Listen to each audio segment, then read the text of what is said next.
Shri Satyabrata Sahu, Principal Secretary, MSNME Department, Shri Sanjeev Chadha, Managing Director, NAFED, Shri V.V. Yadav, Principal Secretary, Cooperation Department, Shri Soundarajan, CEO, Technico Science Limited from the ITC Group of Companies, Shri Satyendra Agarwal, Business Head, Foods and Marketing from the Adani Wilmar Limited, and we have Shri Suresh Kumar Vashisht, Commissioner cum Secretary, Department of Agriculture and Farmers Empowerment.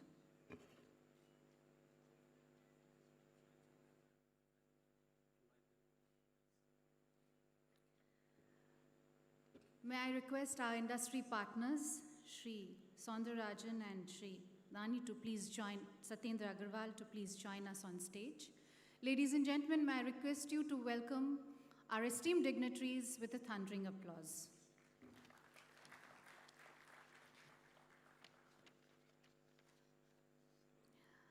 Once again, a very warm welcome to all the dignitaries, participants, and officials present at the Agriconclave 2021, linking farmers to the market. Odisha is an emerging agriculture hub due to its many advantages, whether it is its rich nutrient soil, its abundant water resources, its 10 agroclimatic zones, a vast 480 kilometers of pristine coastline, or a large 50% of its workforce engaged in the agri and allied sectors, to name a few. The government of Odisha, under the able leadership and vision of Honorable Chief Minister of Odisha, has helped the sector through its friendly policy incentives and enabling a cohesive ecosystem like the Odisha Agriculture Policy Samriddhi 2020, the Odisha Food Processing Policy 2016, the Odisha FPO Policy 2018, to name a few.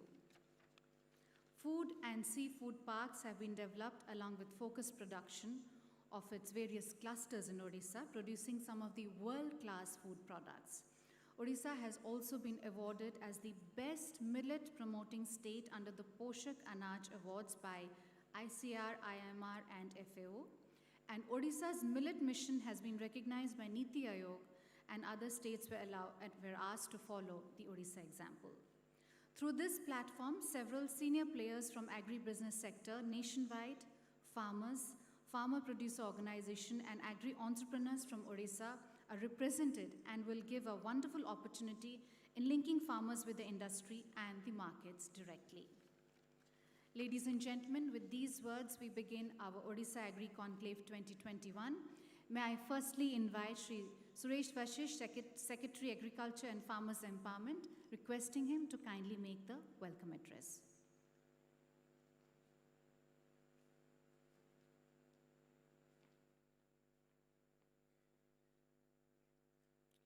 Good morning. Honorable Minister for Agriculture and Farmers Empowerment, Dr. Arun Kumar Sahu, Principal Advisor to Honorable CM, Shri Asit Tripathi, Development Commissioner and Additional Chief Secretary, Government of Odisha, Shri Pradeep Jaina, Principal Secretary, MSME Department, Shri Satyabrata Sahu, MD NAFED, Shri Sanjeev Chadha, Principal Secretary, Cooperation Department, Shri V.V. Yadav,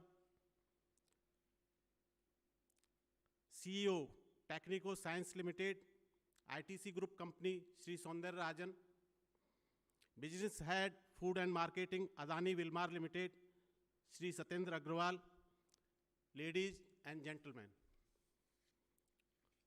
It gives me immense pleasure to welcome agribusiness leaders from across the country. You will be happy to note that today more than 75% leading players in the agribusiness sector are present here. I also welcome our farmers, farmer producer organizations, and agri-entrepreneurs from Odisha. Odisha Agriconclave 2021 has been conceptualized under the visionary leadership of our Honorable Chief Minister, Shri Naveen Patnaik. Under his dynamic leadership, the government of Odisha is relentlessly working for the welfare of the farmers.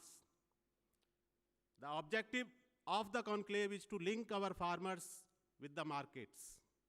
The objective is to learn from you.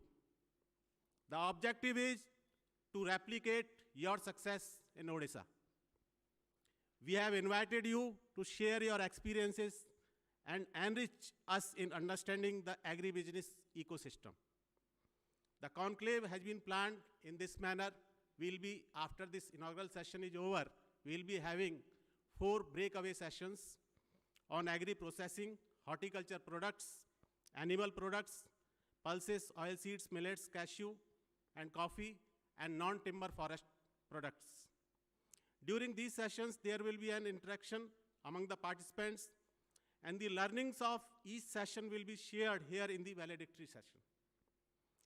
With 10 agroclimatic zones, abundant natural resources, and enabling policy environment, Odisha has huge potential. And we want to harness this potential. We invite you to connect with our farmers and farm produce. We invite you to be our partners in the prosperity of our farmers. Once again, I welcome you all and hope this conclave will lead to a strong partnership with you. Thank you.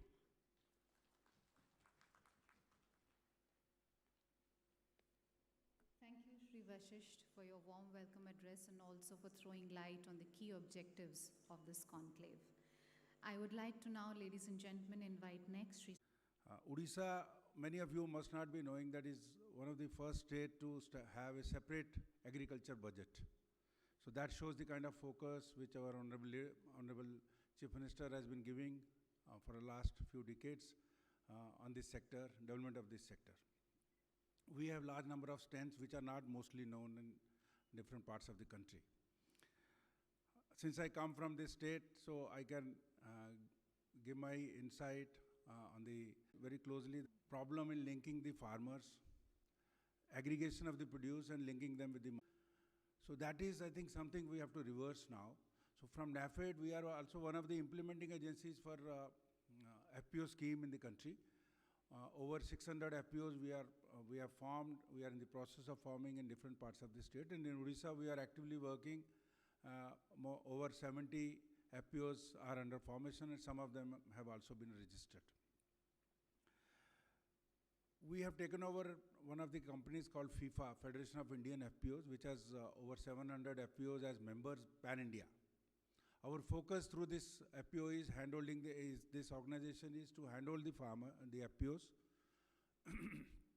empower them so that they can use different schemes of the government and aggregate the produce, add value, and develop their own business plans and link them to the market.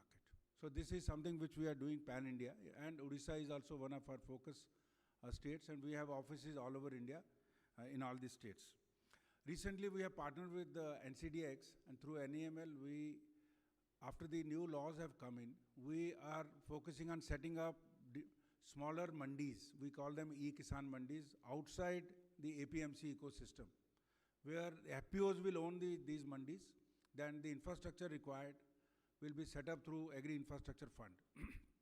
And we have a digital platform where all the industries can participate, and they can also buy the products also directly from the farmers. So this is a model we have started at 4 or 5 places. One of the places is Pune, some places in Madhya Pradesh, Vashi in Mumbai. We have set up a huge facility for where sorting, grading, pre-cooling, packing, that kind of infrastructure has been set up, and more than 200 FPOs are using that infrastructure. You will come to know in the coming session what are the strengths of Odisha in agriculture sector, be it millets, be it horticulture, be it fisheries. We have a long coast. So I think in the next session, we will be focusing on that. But from our side, we'll see that the industrial leader, you are here, you will get to know different stakeholders who are working in Odisha, different FPO leaders who are working in Odisha, and how through NAFED and state government, we can link those groups with you after knowing your demands and all. So what kind of quality parameters are required for to meet your aspirations? So that's how we propose through this initiative of the state government, we can link the farmers, and later on, after knowing from you, we can develop dedicated clusters in different agroclimatic zones of the state, so that throughout the year we can supply the produce as per your quality parameters. Now, once again, from NAFED, I thank the state government for giving us an opportunity to partner with the state government to bring all the stakeholders together in this beautiful convention center. And we look forward to a very fruitful session today. And I will request you to go around after this session, to go around this beautiful city of Bhubaneswar. And if you have time, you can travel to Puri and Konark also. Once again, I thank you all, and we look forward to a very productive session. Thank you.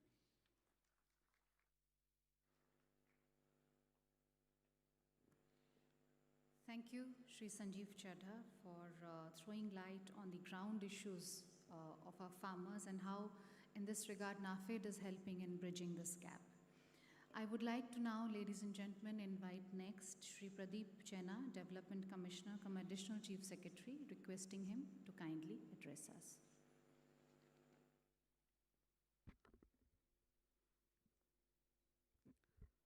Honorable Minister, Agriculture and Farmers Empowerment, Dr. Anand Sahu. Honorable Principal Advisor to Honorable Chief Minister and Chairman WODC, Sri Asit Kumar Tripathi. My good friend and batchmate, Sanjeev Chadha, MD, NAFED. My senior colleagues, secretaries on the dais. Mr. Agrawal from Adani Wilmar and Mr. Sundarajan from ITC, and all the senior government officers of state government, all industry delegations, farmers producer organizations, and entrepreneurs. On behalf of the state government, I welcome all of you to this Agri-Conclave, where the context has already been shared with you. And government, under the leadership of our Honorable beloved Chief Minister, Sri Naveen Patnaik, is not leaving any stone unturned to improve the agriculture and industry scenario in the state. We are happy to note that we have dedicated agriculture budget, impressive growth in terms of budgetary support. Last few years, our budgetary support to agriculture and allied sector is growing at more than 20%. And last 2-3 years, Fisheries and Animal Husbandry Department similarly has seen very high budgetary support. MSME sector has got budget which is rising at the almost 200% every year. That shows that government is trying to invest resources, both physical and financial, for growth of agriculture sector and industry sector. We would welcome all of you to be part of this journey. As I said, we are trying several new things like the example of the millet mission that was given here. We also have started several projects, particularly promoting climate smart agriculture, having lesser carbon and water footprint, but at the same time, holding the potentiality of getting more income to the farmers in terms of crop diversification. I would request and urge upon all of you to avail the opportunity that the state is throwing in next few years to help our farmers getting better access to markets, getting better technologies, and becoming part of a larger marketing and trading network in the country, so that they themselves will grow and benefit, as well as they will also contribute to the national growth. With these words, once again, I congratulate the Agriculture Department and particularly Principal Advisor to Honorable Chief Minister for conceptualizing this and inviting all the industry leaders, enterprising farmers, entrepreneurs, and farmers producer organization to today's conclave. Thank you.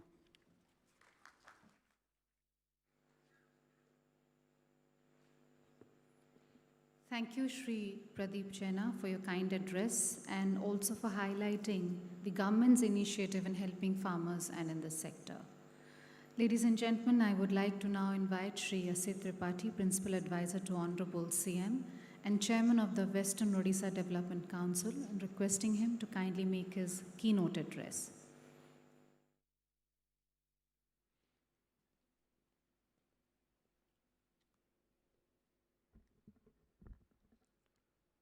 Honorable Minister, Dr. Sahu, and my colleagues, especially our esteemed guests from Adani, Mr. Agarwal, and from ITC, Mr. Sundararajan on the dais, and my colleagues and all the delegates from the various companies who have come on our invitation to this function today. I also acknowledge the presence of very, very successful agri companies in the state and some of the interesting startups that are doing good works already in the state. We conceptualized this particular conclave with a very important purpose in our mind. Odisha has been mentioned by the previous speaker. In the last 2 decades of the stewardship of the Honorable Chief Minister, Shri Navin Patnaik, has traveled a long distance from food scarcity to being a leader in many of the items like paddy, fruits and vegetables. In almost every fruit and vegetables, we are in top 10, and there is significant surplus. The Honorable Chief Minister has been stressing that the farm income not only should rise, but it should lead to prosperity. Nearly 60% of the rural household depend on farm income. And we need now to get into a new trajectory. We have seen very interesting development in the state. There are very, very strong intervention by the state government in different schemes. But we also have seen a large number of entrepreneurs doing very good work. I travel across the state as part of my official responsibility, and I see very, very interesting work by farmers who have gone into animal husbandry, milk, poultry, integrated farming, cash crop, but these are sparks.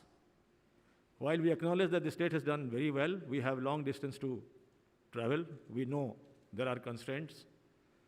But interestingly, Odisha has gone into a stage where the entrepreneurship is ripe, and we need a strong momentum to get into a higher trajectory, as I mentioned.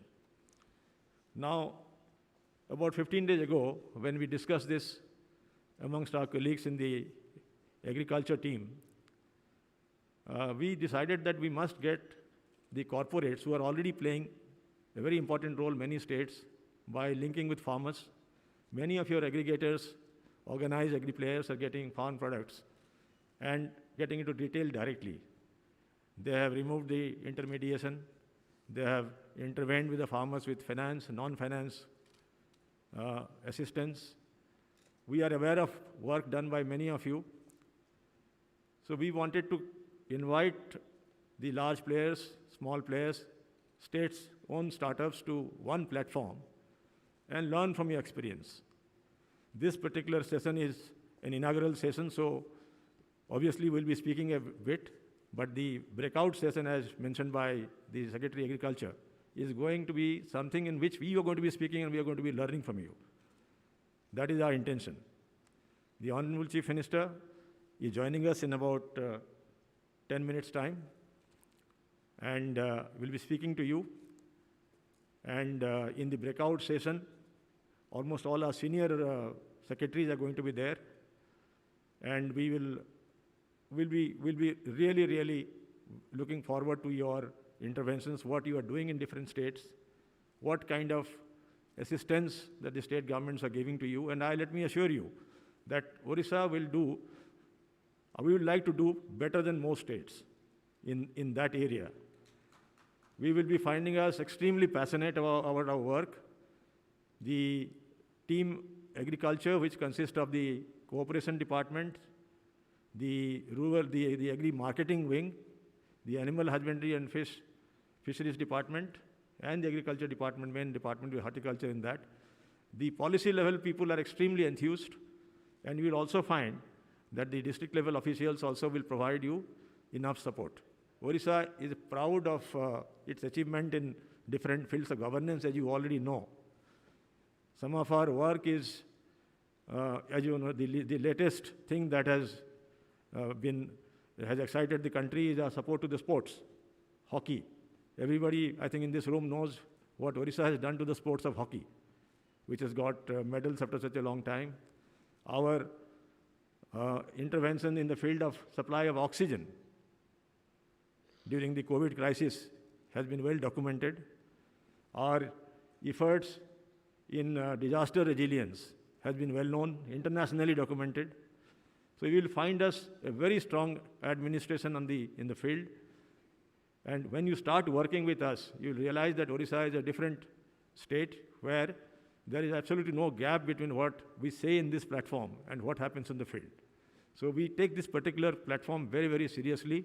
In a short notice, many of you have turned up. I would particularly thank our colleague in the NAFED, CMD NAFED, Sri Chadha, with whom we have partnered in holding this particular session. I also would like to thank my colleagues, especially the Principal Secretary Agriculture, Principal Secretary Cooperation, Principal Secretary Animal Husbandry and the Fisheries and Animal Resource Development, and their entire team, including all the directors, have done extremely well in a very short time putting together this thing. Our leader in this area is Dr. Sahu, who is, as you can see, a young and dynamic minister. He is going to lead from the front. So we are set to have a very, very strong collaboration with all of you. You are already doing good work in our state, especially in poultry sector. We know there is a lot of backward integration happening.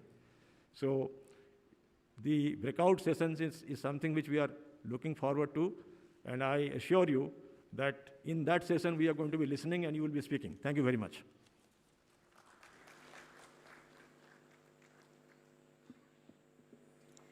Thank you, Shri Tripathi, for your valuable keynote address. You shared the strengths in the sector and the opportunities of growth that the state has to offer in this regard. Ladies and gentlemen, we will now present two industry perspectives. Firstly, by Shri Satyendra Agarwal, Business Head, Foods and Marketing from Adani Wilmar Limited. Adani Wilmar Limited is dealing with edible oils and foods under their brand name, which is quite popular, known as Fortune. May I now request him to kindly address us.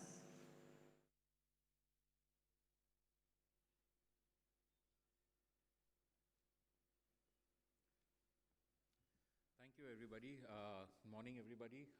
First of all, on behalf of the Adani Group, Mr. Pranav Bhai Adani, Mr. Gautam Adani, I'd like to thank the government of Odisha and Shri Patnaik ji and Sahu ji and everyone for giving us an opportunity and inviting us to be present in this very, very important part of the development journey which the government of Odisha has undertaken. Just very briefly, I know you've heard about Adani Group and maybe also Adani Wilmar, which is better known from its brands which we sell. But very few of you all probably would know that outside of dairy, over the last 10 to 15 years, what we've been able to do in Adani Wilmar, in the food part, in the private sector, we are probably the largest processor, producer, importer, packer, and seller of packaged food and edible oil business in this country, surpassing any other company. And we sell products under the various names like you heard of Fortune or Rag Gold and all that. We are also in all businesses of agri-produce. This was something which we took up as a strategy in terms of our focus. And that comes fundamentally from the belief, and like someone said from the panel, that, from food scarcity in this country to food security. What's this whole journey? From this journey from farm to fork, if you may say so. How do you sort of look at it and how do you sort of focus on it? And that's something which we started looking at it about 4 or 5 years ago in its true I would say the importance which needs to be given. As you know, India is, the stakeholders is one part, which is the farmers, then there is the intermediaries, and then there is the market consumption part of it. Now, India fundamentally has 300 million households, 30 crore households. How many of them, while on the other side, when you look at the basic farm produce, and I'm for the time being removing fruit and vegetable and dairy products, when you look at the other basic staples areas, which is each one of us buy in our homes every day, whether it's oil or whether it's wheat, the atta or the rice or the pulses or the millets or all the other things or the spices, everything that goes along with our everyday consumption for all the 30 crore families, and they cannot live without that. That's part of the human cycle. How much of that actually is reaching to the consumers, reaching in the way that it is supposed to be done, so that each one of the households, whether it is right from the farmers, right up to industrialists, or whether it is in the private sector or this huge trading sector or the entire intermediary sector, how is it that one can do that on a big way? So we think big, but that's not going to be possible unless there is a very good participation from the government, along with the private sector, and along with the source. While on the other side, the market part, we can classify into 9 or 10 types of markets in the country with all the households and all that, which we do well. What about the back end? What about this journey from farm to fork? I think that's the whole area which we look at in the Adani Wilmar group right now, which is heavily focused towards developing the food business into a new level. I think that's what is the thing. Now, when you look at it, in this part of the country, probably we are not done as much as what we should be doing, and that's something which I'm telling upfront. And so it's really nice that one is here to understand, to sort of get the first cut. We are the largest mustard oil seed procurers of the country. We are the largest or one of the largest soya seed procurement in the country. We have started our food business into wheat. We procure copious amounts of wheat now. And we talk big in rice. We've got major connections with the farmers in Punjab. We've got our own factories there, and we do a lot of sourcing there for the rice part of it. We are talking big into the non-basmati category going forward. The whole idea is that how do we reach out to at least 1 out of 5 families in 5 years who will buy at least 1 or 2 products of on his monthly shopping basket for some of our products. But that is not going to happen if you're just going to do just 1 or 2 things. It's going to happen when you look at the entire value chain, which is right from the farmers. Now, most of our procurement in the rest of the country happens through mandis. But here's an opportunity which I was talking to, and like, Odisha is one place where, where the whole opportunity into direct linkages with farmers becomes a great opportunity. So those are some of the areas which we would be very interested to look at going forward with a real partnership with the government schemes as well as the farmers and the community which is available in Odisha.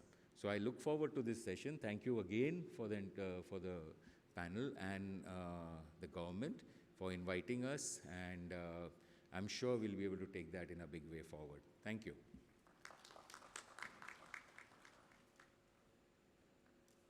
Thank you, Shri Agarwal, for sharing the industry perspective with us.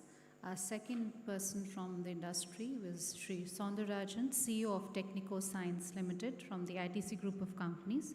This is a subsidiary of ITC, and they are into the production and marketing of potato seeds. Over to you. Good morning, ladies and gentlemen, Honorable Minister, Principal Advisor, Commissioner and Secretary, and industry colleagues and the government of Odisha. Thanks for this opportunity. So I represent a company ITC. It's called Technico Agri Sciences. It's a subsidiary of ITC. We operate from Chandigarh. We are predominantly in seed marketing of potatoes. We are in production as well as marketing of potatoes across the country. We are present across the value chain in potatoes, be it seed or selling table potatoes or French fries or chips. We also market our own bingo chips through ITC network across the country. Coming back to Odisha here, Odisha predominantly is a potato deficit state. And what we envisaged was working very closely with the Department of Horticulture and with the SIP. We've been working with this particular state for the past 2 years, close to around 2,000 farmers, around 2,000 acres of potatoes being grown through this project. And we find enormous opportunity to really grow table potatoes in the state. And this season, both in Kharif as well as in Rabi, we find enormous response from the farmers through this small farmers, large group concept, which we are working very closely with the SIP, as well as with the Department of Horticulture. And of course, this particular season for the Rabi, the state government has opened up around 7,000 acres of potatoes to be grown in this state. That's a large opportunity to really grow in this particular state. Going forward, we are also looking at possibilities of testing out chip stock variety in the state, where we can produce processing chips here in the state, and then we can have a buyback arrangement going forward for our bingo supplies across the country. So that's the opportunity we have, and we've been very closely working with the Department of Horticulture and SIP and with the state government. Thanks for this opportunity. We really look forward to have a kind of a public-private partnership program going forward. Thank you so much.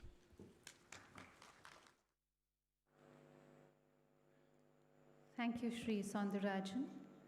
Ladies and gentlemen, we are extremely pleased to have the gracious presence of Honorable Minister Dr. Arun Sahu, Honorable Minister of Agriculture and Farmers Empowerment, Fisheries and Animal Resource Department and Higher Education with us today. May I request Honorable Minister to kindly address us.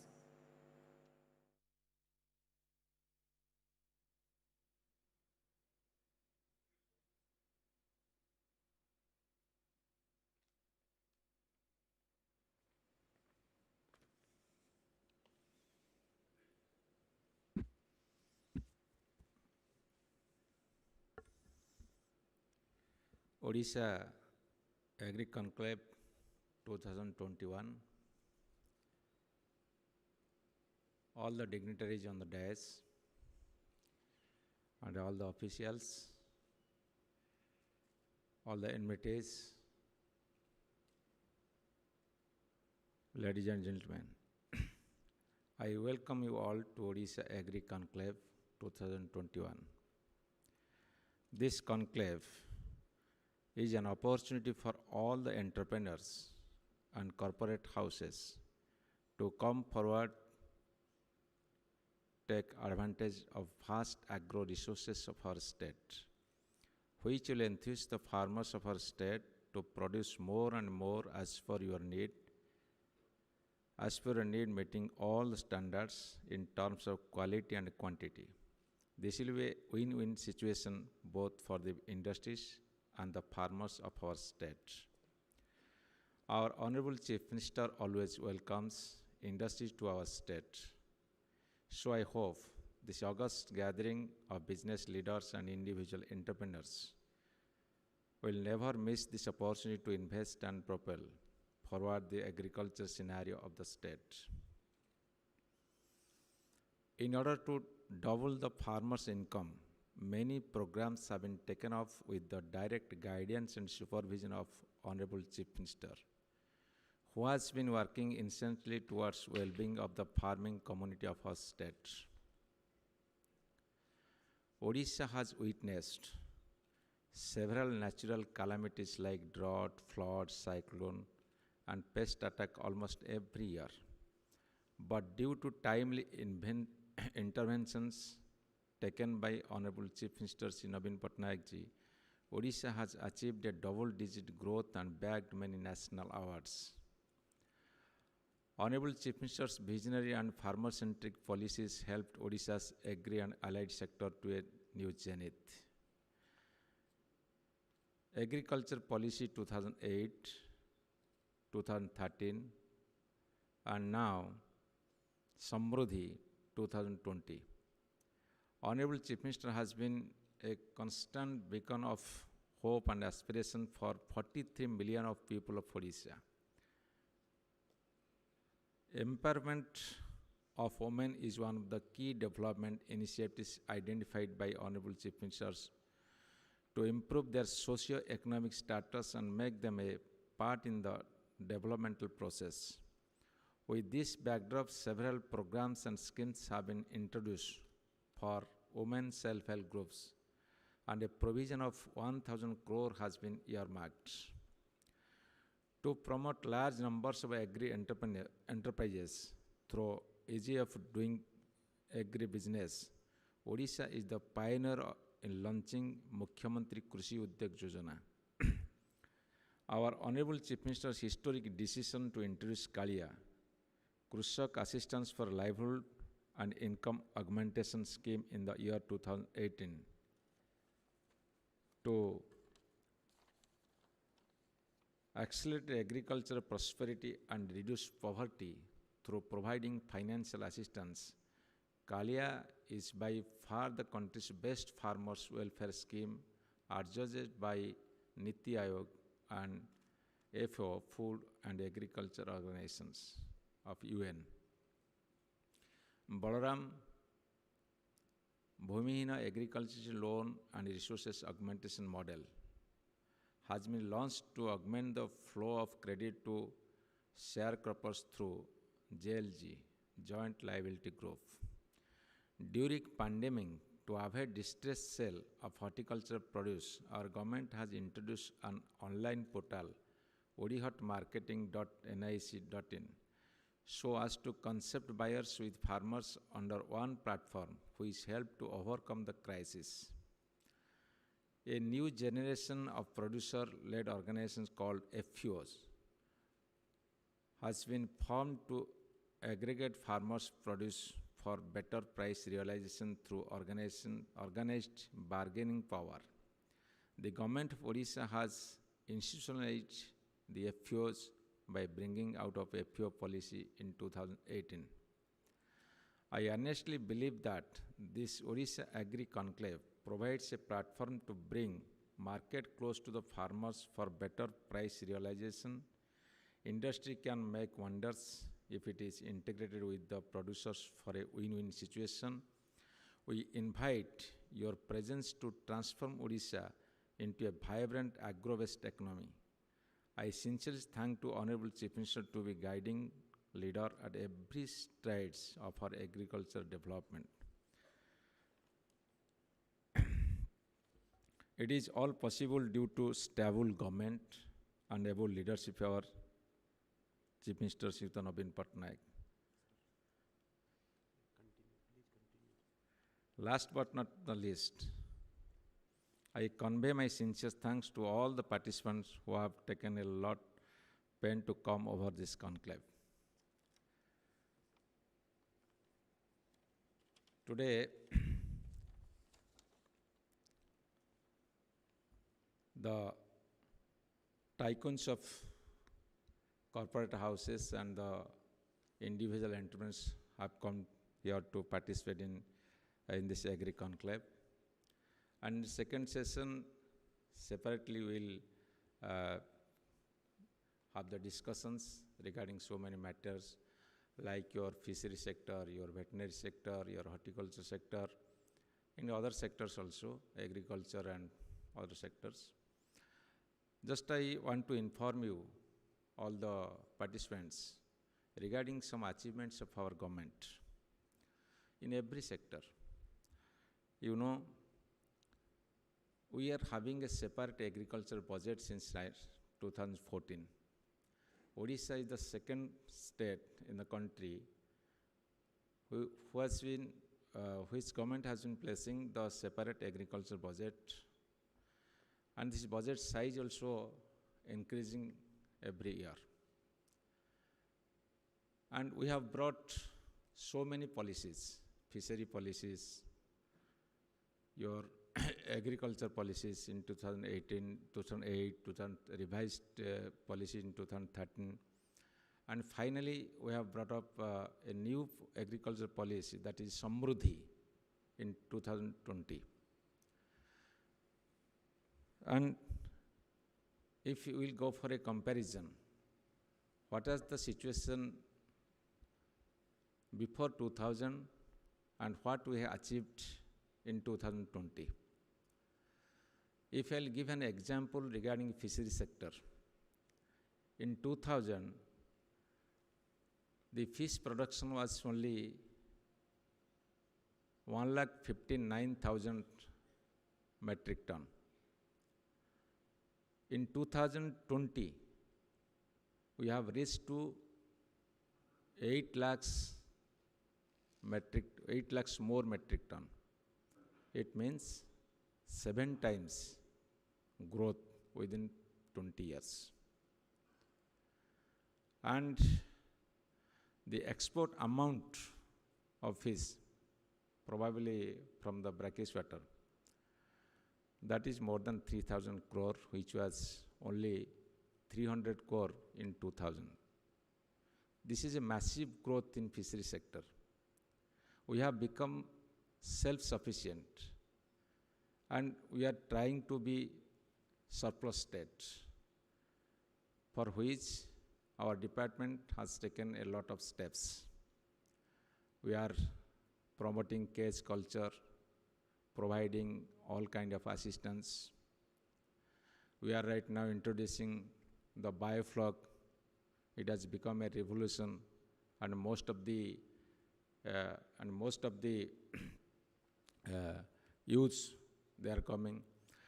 All these things have happened because it is all possible due to the stable government and able leadership of Sridhar Naveen Patnaik, our Honorable Chief Minister of Odisha. The Honorable Chief Minister of Odisha has just joined us.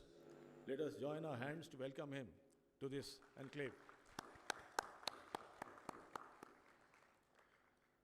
I would like to thank him on behalf of all of us, all of you in this enclave, for sparing his time in spite of extremely busy schedule today. As it has been mentioned by all speakers, Odisha has consistently registered more than 7% growth in last 1 decade. And in 2 decades of the visionary leadership of Honorable Chief Minister, the state has now come to a situation in which in almost all major crops we have surplus. We are now poised for a growth into higher trajectory. We have very strong interventions in shape of many schemes. The Honorable Minister who was speaking to you was mentioning about many of our interventions, including India's most pioneering farm sector scheme, Kalia.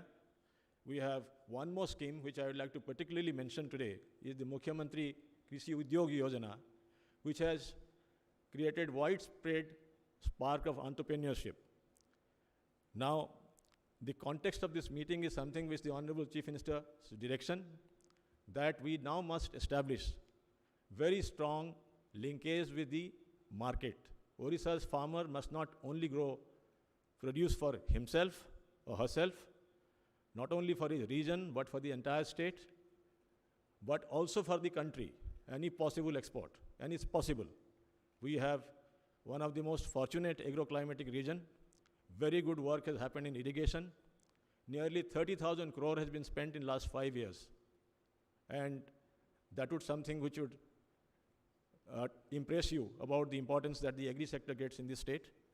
The Honorable CM desired that the organized players in the country should be brought into a platform, and we have invited nearly 50 odd countries, and I'm very happy in a short time, nearly 67 delegates from outside the state have come today. Almost all major companies are represented. We have 2 very leadership companies, ITC and Adani, in the dais today. I will not take much time. We have already spoken to you about our potentialities. The next session is something that we are looking forward to, in which you are going to speak and we are going to listen.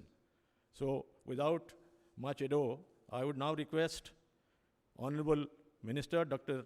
Sahu to continue with his speech. And you're finished? Okay. Dr. Sahu has just finished, so I will now request the video prepared by the Agri Odisha team on agri potentials of the state to be played. The video, please.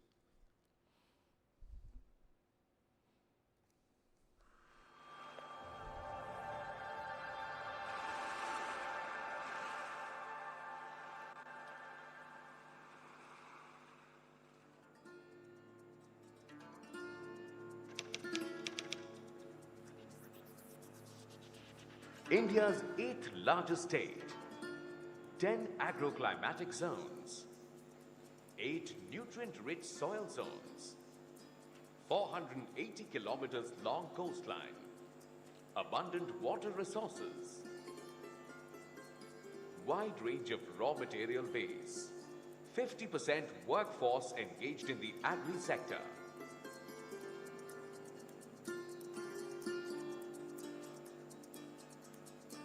In recent years, the state has grown by leaps and bounds and currently produces a surplus quantity of food grains, fruits, vegetables, milk, fish and poultry meat. Millets available in large scale with an annual production of 1.6 lakh metric tons. Green gram moong, black gram urd and arhar tur constitute the major pulse crops of Odisha.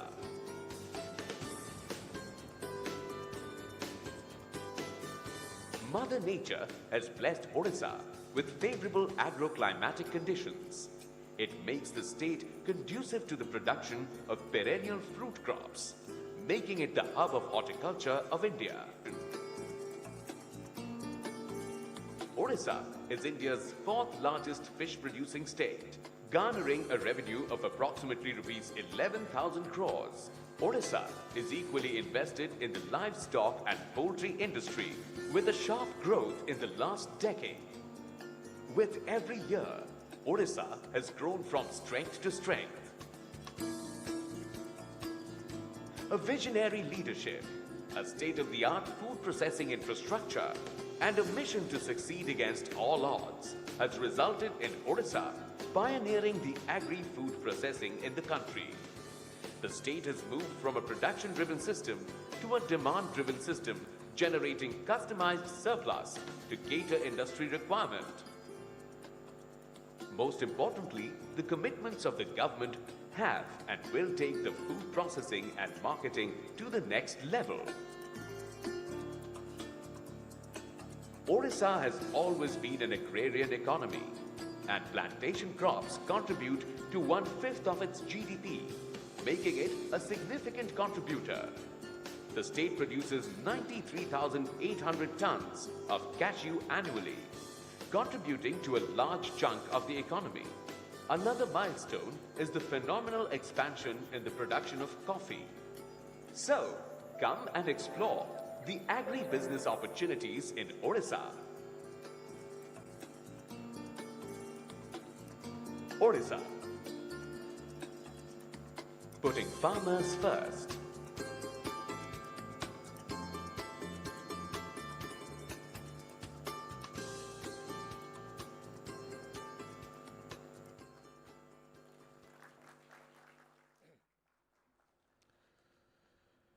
The Principal Advisor to Honorable CM in charge of Industry and Agriculture. We have a small team of advisors. We basically drawn from KPMG. We are doing a lot of in-house consultation. And in collaboration with the Department of Cooperation, Agriculture and Animal Husbandry, we have prepared 2 knowledge papers. And this is something which I have found extremely useful. This is based on the state's data, national data, and it has very strong practical relevance, I should say. These are internal papers. I would now request these 2 publications, which have been prepared by us, to be released by Honorable Chief Minister. One deals with agri-business of Odisha, and the other one deals with agri-production of Odisha. May I now request the Honorable CM to kindly unveil these 2 publications, please.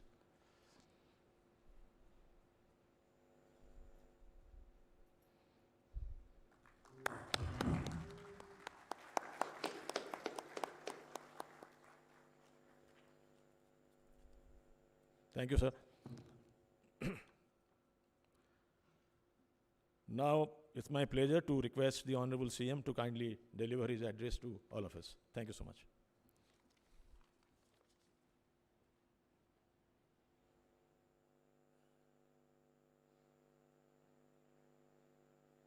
Dignitaries on the dais, agribusiness leaders of the country, farmers, office bearers of farmer producer organizations, participating entrepreneurs, ladies and gentlemen.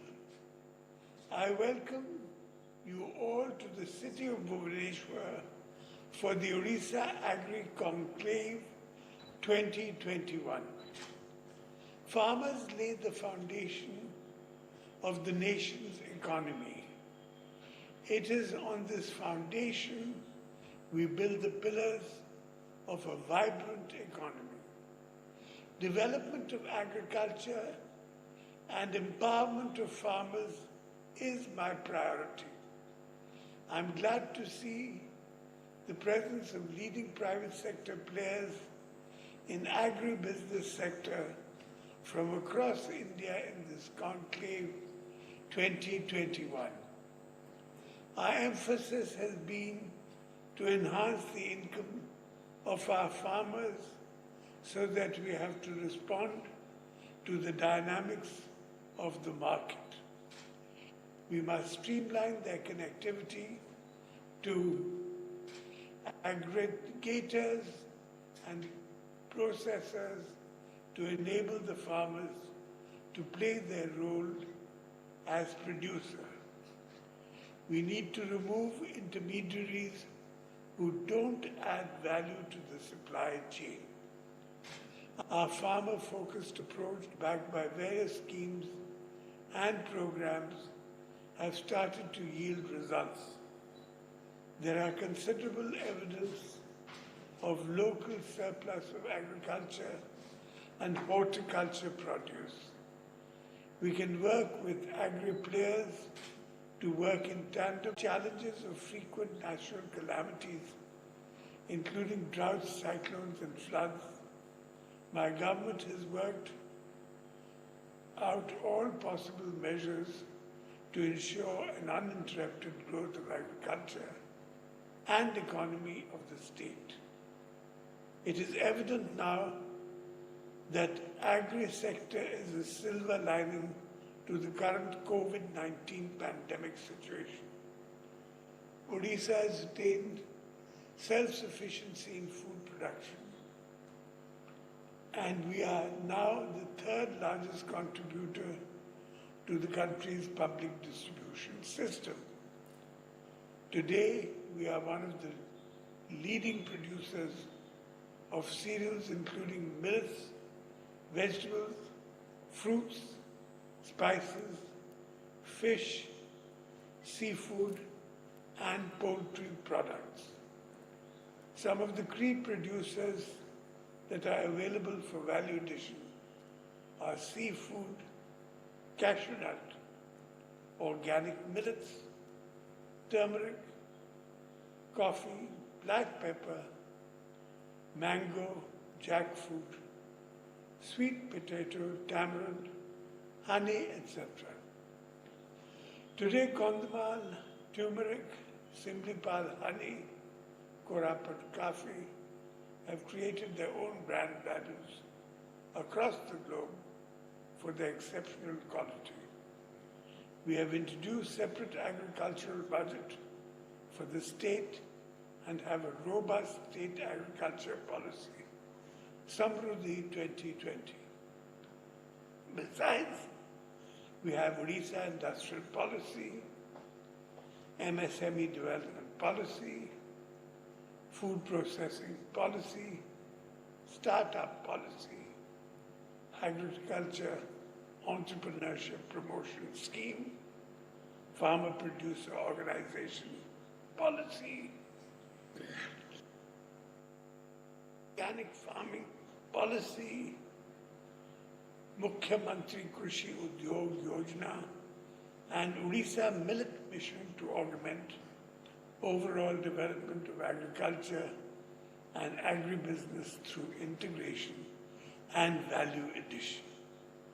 With a conducive policy environment, we aspire to become the investment destination of choice by continuously creating and delivering outstanding opportunities for business growth, fostering all-round socio-economic development for the state and its people. Agri and allied sectors of the state is now open to national and global players. The Agriconclave 2021 has been organized to link farmers of Odisha to organized national market. I invite you all to be our partners in scripting the growth story of agribusiness in Odisha. Thank you. Bande Utkal Janani.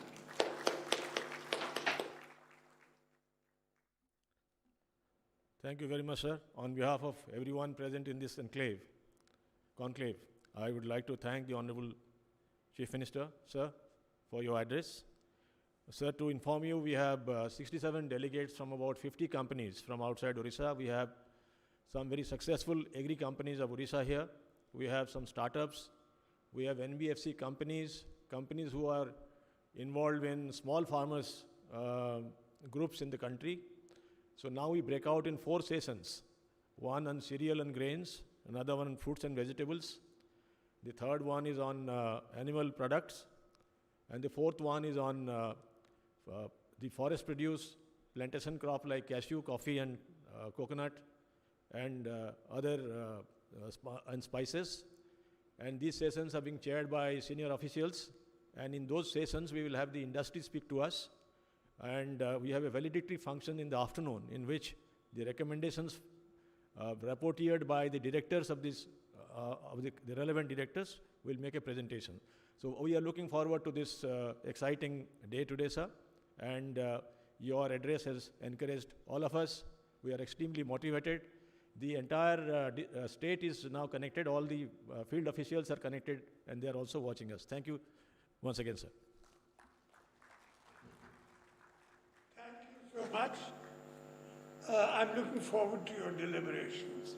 Thank you. Thank you, Honorable Chief Minister, for your kind presence and time.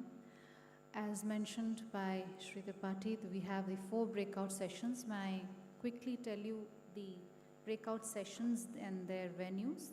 The VIP lounge will have the horticulture, fruits, vegetables and spices session, which will be chaired by Sri Sanjeev Chadha, MD, NAFED.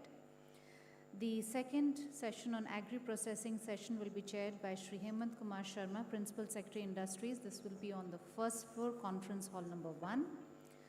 The session on animal products, fish, poultry and meat session will be chaired by Sri Raghu Prasad, Chairman, Commissioner cum Secretary Fisheries and Animal Resources Development at conference hall number 2. And the last session, the 4th session will be held in conference hall 3, which is on pulses, oil seeds, millets, plantation crops, non-timber forest produce. This will be chaired by Sri Vikram Yadav, Principal Secretary Corporation. Ladies and gentlemen, we will first break for tea, coffee, a short break. The tea, coffee arrangements have been made both on the ground floor as well as on the first floor. After the breakout sessions, we'll have the lunch and that will be followed by the valedictory and the recommendations and summaries by the rapporteurs of the respective sessions. That will be at 2:30 p.m. Thank you.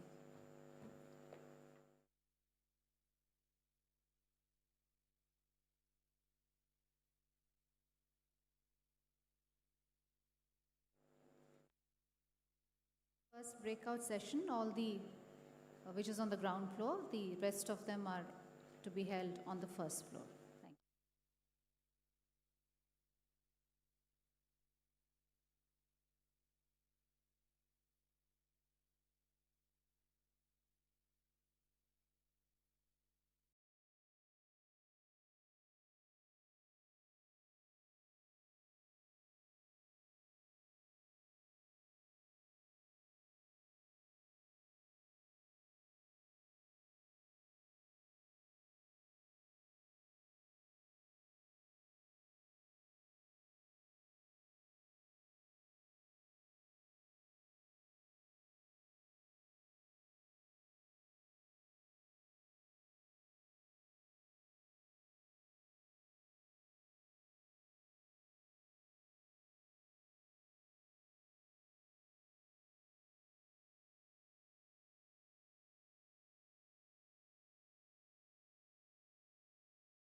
settle down in their respective seats. For those who have not joined us yet from lunch, requesting them to kindly join us back.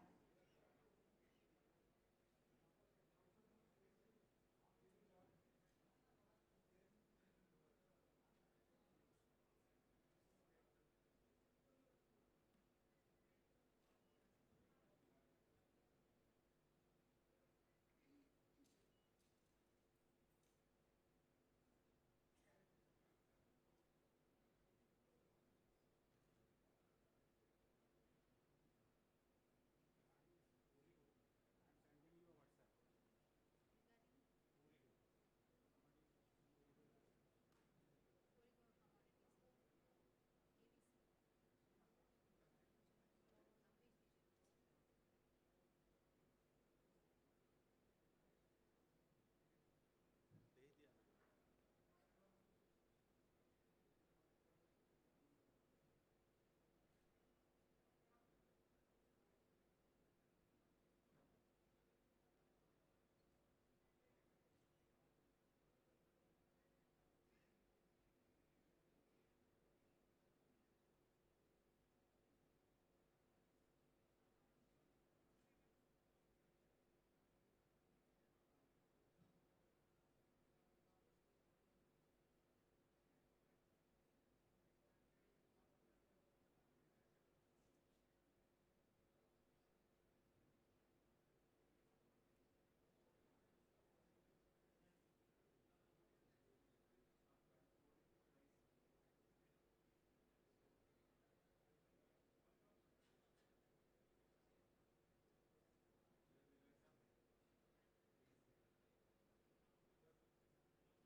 Namaskar and a very warm welcome, ladies and gentlemen, to our valedictory session.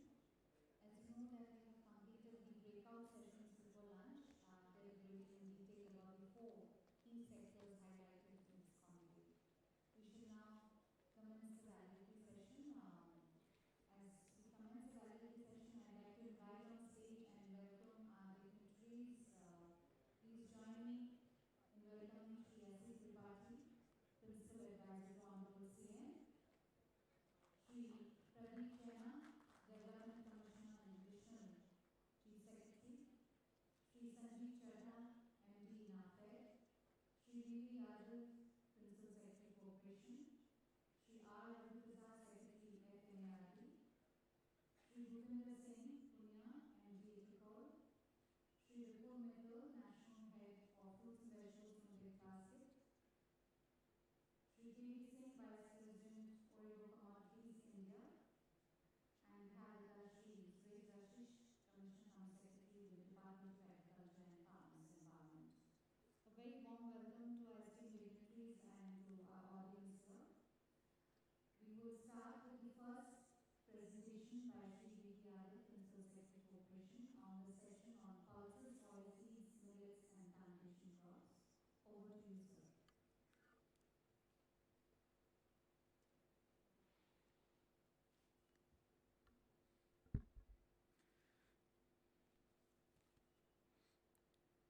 Thank you. A very good afternoon. Respected Principal Advisor to Honorable Chief Minister Asit Sir, respected DC Sir, MD NAFED, Vipul Ji, KV Singh Ji, my colleagues, Suresh, Raghu, Bhupinder. Very, very challenging task given to me just after lunch, and I am being asked to make a presentation. So quickly, I'll just get on to the business. In fact, in the opening ceremony itself, the tone was set in. What exactly are we looking at from this conclave, where farmers, FPOs, industry, and government officials are present under the same roof. So what is the outcome we are looking at it? The outcome was simple: linking farmers to the market. The farmer to get the best price for his produce. The farmer produces what the industry wants, what the market wants. So under this background, we had deliberations on millets, pulses, oilseeds, then plantations like coffee and cashew. Presentation, please.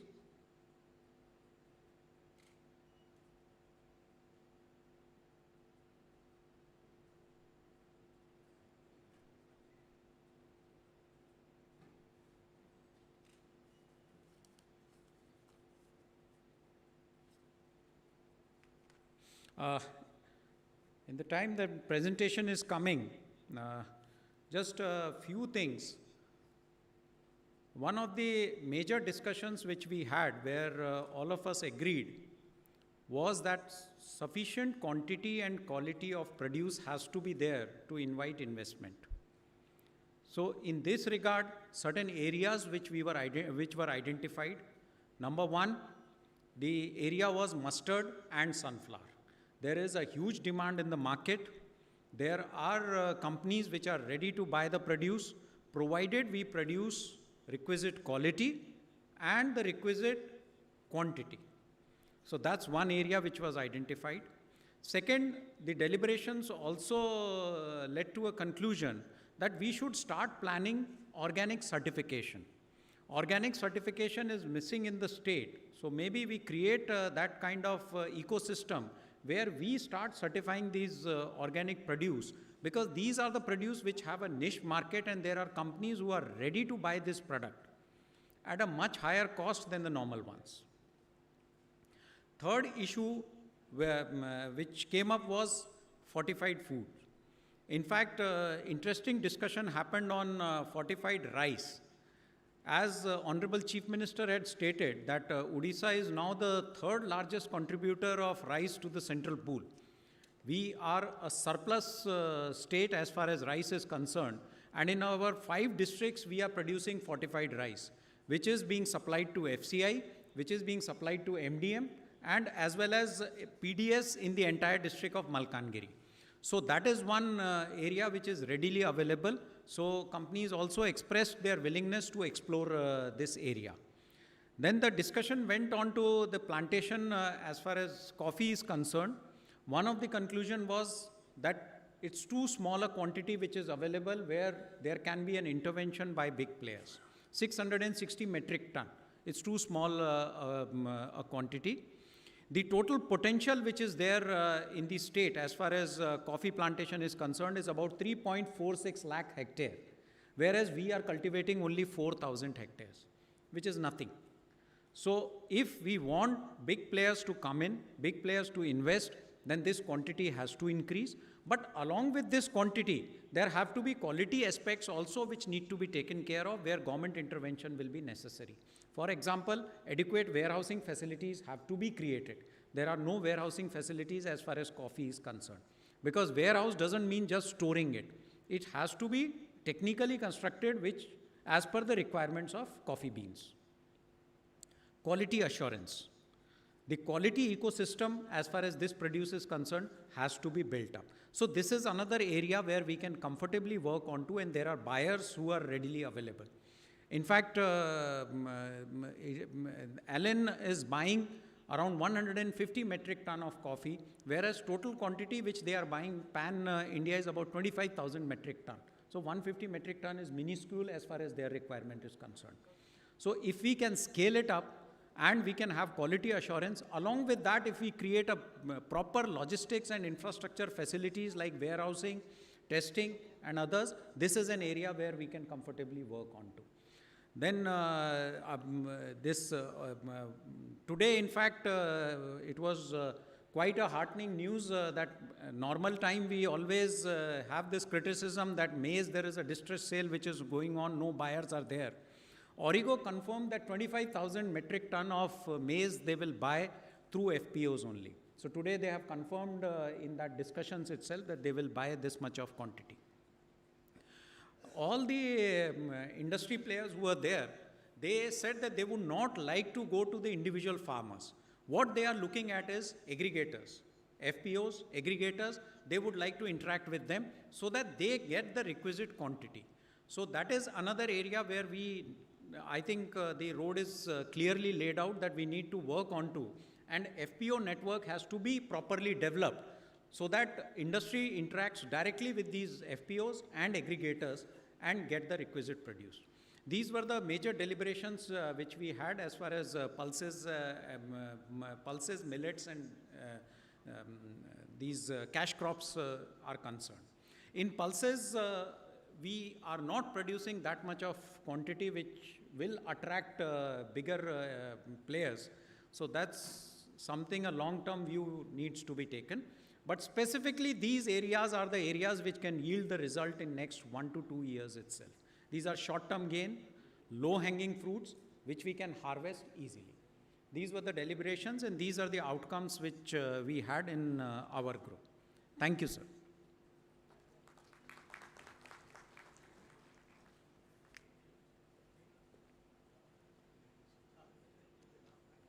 Thank you, Shri Yadav, for giving us the recommendations and summarizing what was discussed in the session of pulses, oilseeds, millets and foundation crops. Our next presentation is by Shri R. Prasad, Secretary Fisheries and Animal Resource Department, on the session on animal products.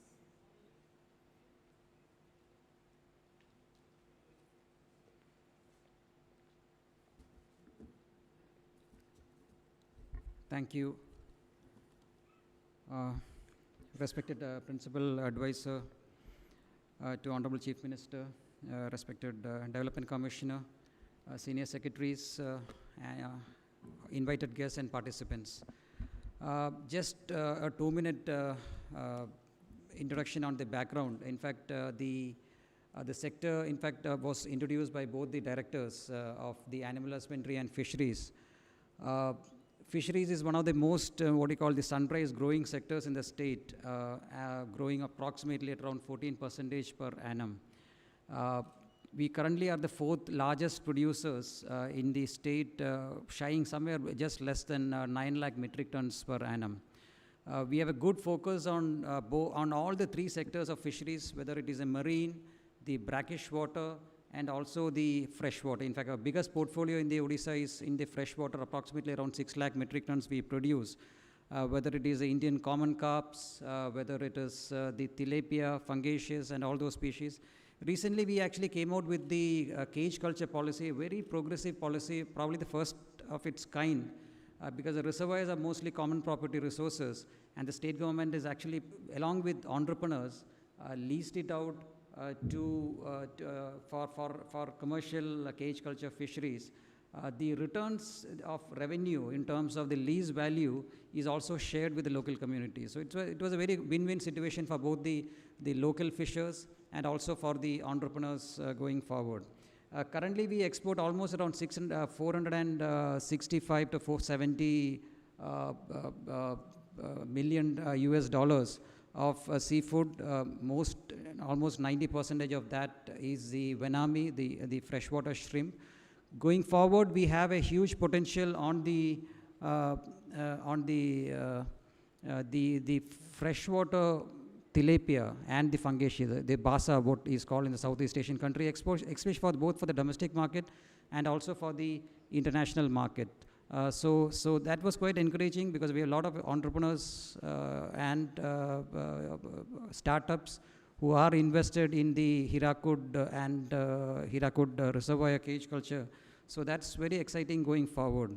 I hope the presentations are okay. I think I will be, so the other portfolio was on the animal products.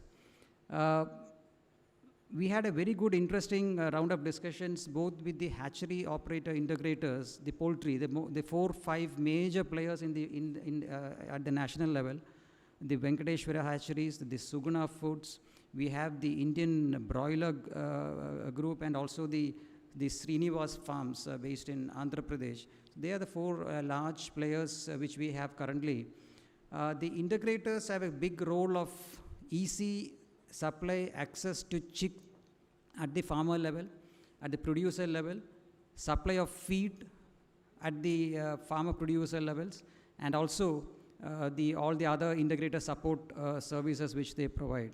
So one area is actually setting up of more of hatcheries, more of feed plants, which all of them are very keen to actually work with the state government, so that it's a win-win situation for both.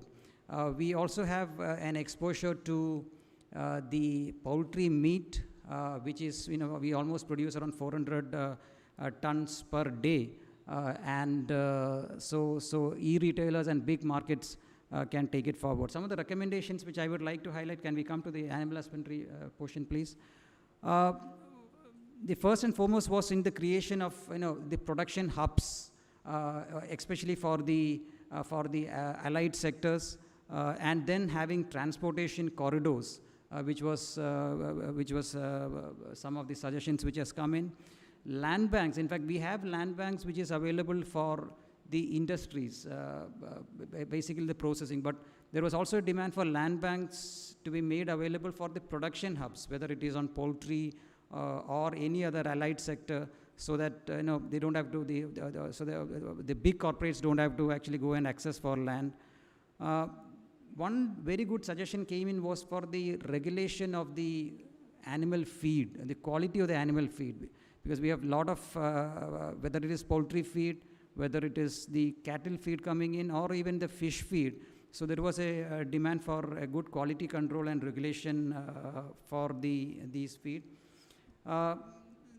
Going forward, there is also a demand for a network of diagnostics and quality control labs. And we were very glad that even some of the integrators had actually come forward for setting up of private labs and private diagnostics labs. So at least regionally to begin with in various parts of the state.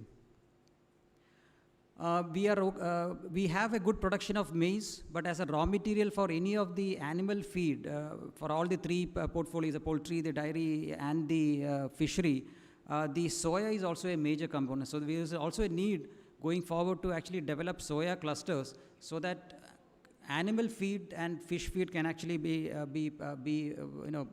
set up in the state, and a lot of those companies will be interested in.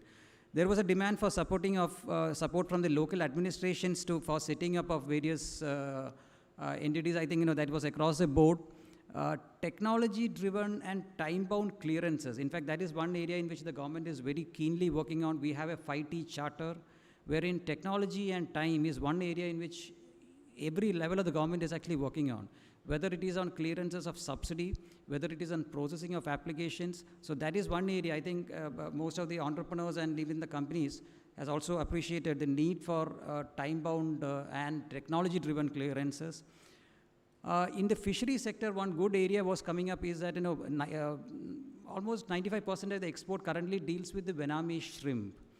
So as the portfolio for the freshwater fish will increase in the future years, so there is a need for exposure to filleting and packaging, which actually goes for the international market. So that was one suggestion which came up. And also for 2 species, especially tilapia and fungaceous, enabling backward linkages for an uninterrupted supply with the farmers. So I think we did have a lot of producers today. We had who are involved in either farm production or in cage culture entrepreneurs. So that network of both backward network with the uninterrupted productions can be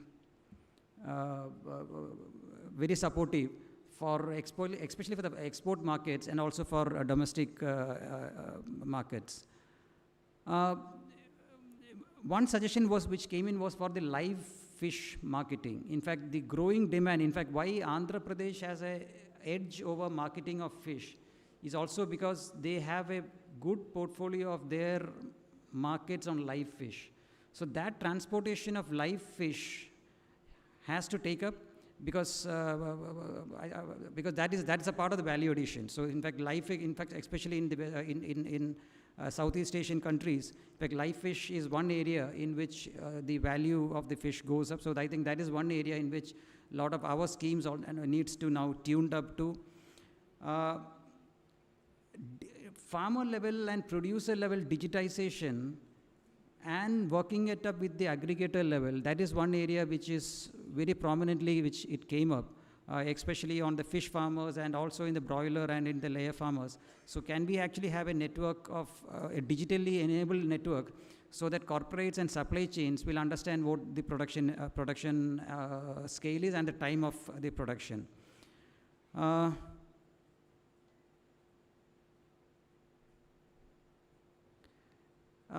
Just wanted to highlight lastly that some of the poultry integrators, especially the IB group, the Venkateshwara hatcheries, the Srinivas farms, the Manichattu agro farms, very happy to announce that they are all very keen. They're also having their plans to invest in terms of hatcheries and feed plants in the state of Odisha. I'm not giving any figures now currently, but I'm very glad, and state government will be very keen because it's a win-win situation, because farmers will get very easy access to the supply of chicks and also the feed. So thank you all.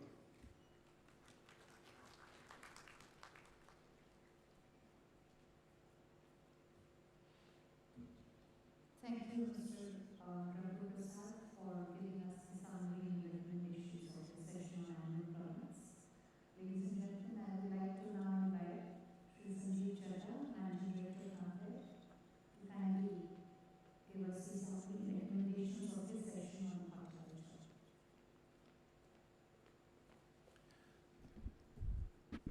Good afternoon. Esteemed Principal Advisor to Honorable CM, our dignitaries on the dais. Our group had a very wide participation.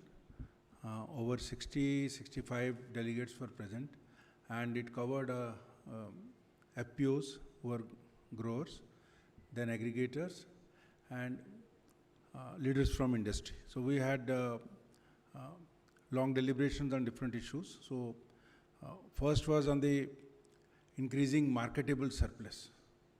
So we had representatives from ITC, IFCO Kisan, Safal, Big Basket, among the prominent industries. FPOs were there and aggregators were also there. So some of the points which were discussed was how do we increase the marketable surplus so that it is viable for industry to intervene and add value, whether in the form of infrastructure or strengthening the whole value chain. Commodity marketing was another area which was emphasized by many delegates. And then policy level actions which are required to be taken by government, they were also emphasized. So we can go to the next slide. So some of the recommendations, as in the earlier group, they have said that we should have significant volume of the marketable surplus so that the transport becomes viable and we can effectively intervene. Another suggestion was to build clusters of fruits, clusters of vegetables. So some of the suggestions was on the Totapuri mangoes, vegetables, different other fruit crops, organic products. So these clusters should be bigger clusters so that adequate volumes are available. Next major suggestion was on the creation of basic infrastructure at the farm gate level. So as our Honorable Prime Minister has also said and our Honorable CM has also launched a scheme.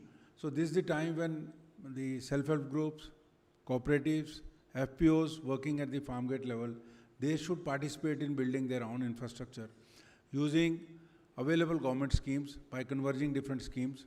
So for that, our Directorate of Horticulture is always available. Our from NEFED side, our team is, there is a full vertical for this purpose. So we can also jointly work with the industry so that the required kind of infrastructure is built in, and the access to the funds is made easily available for the FPOs. Demand and supply has to be linked. There was a long discussion on this, that how do we link areas which are growing turmeric, which are growing spices with the industry. Then convergence of different schemes like ODOP, Operation Greens, Kisan Rail, all these things are available, but in our discussion we found that many of us are not aware of these schemes, and as a result the benefit which the other states are taking, Maharashtra, even states like Tamil Nadu, they are taking a lot of advantage. Like I will say that NEFED is the nodal agency of the government for implementing ODOP scheme, for Operation Green scheme, where you transport in the times of distress. When you transport your produce, you get paid 50% of the transport. So that we have not seen even 10 beneficiaries coming out of Odisha. Whereas people from Northeast, from Maharashtra, from Madhya Pradesh, Gujarat, Rajasthan, they are taking advantage of this scheme. So this is another area where our FPOs, they can take advantage out of that. Then there has to be a portal for aggregating where the buyers and sellers can be brought together on the same portal, where demand and surplus is reflected, so that without much intervention from government, they can directly also deal with each other. Another interesting suggestion was that the market aggregators, they are in any case, they are working, but they are not being recognized neither by the industry in a formal way, nor by the government sector. So this was one of the recommendations which was made. Another important recommendation was on quality. So the quality has to be based on the requirements of the industry. So this was discussed at length, and it was felt that the quality of produce, its harvesting, its packaging, its branding has to be as per the industry standards, and right kind of traceability has to be. There were startups who participated, who are basically into traceability of the fresh produce. So they also contributed in our discussions. And we feel, as I gave the example of cherry. So when as a consumer, if you get a box, you must know where it has come from. So the traceability, that is kind of traceability that is being built in, is that each box you know which farm it has come from. So that kind of transparency we have to build in. Only then industry will feel confident to deal with the FPOs and other grower groups. So these were some of the major recommendations of our group.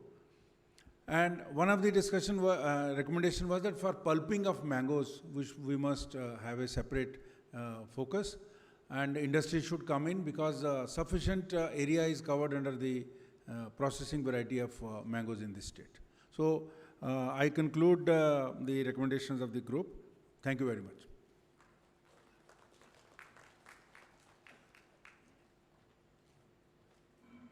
Thank you, Mr. Chadha, for sharing the major recommendations in the session of horticulture. We now move on to the fourth session, which was agri-processing, and to share the recommendation, may I please invite Shri Kupinder Singh Punia, Managing Director of IFFCO.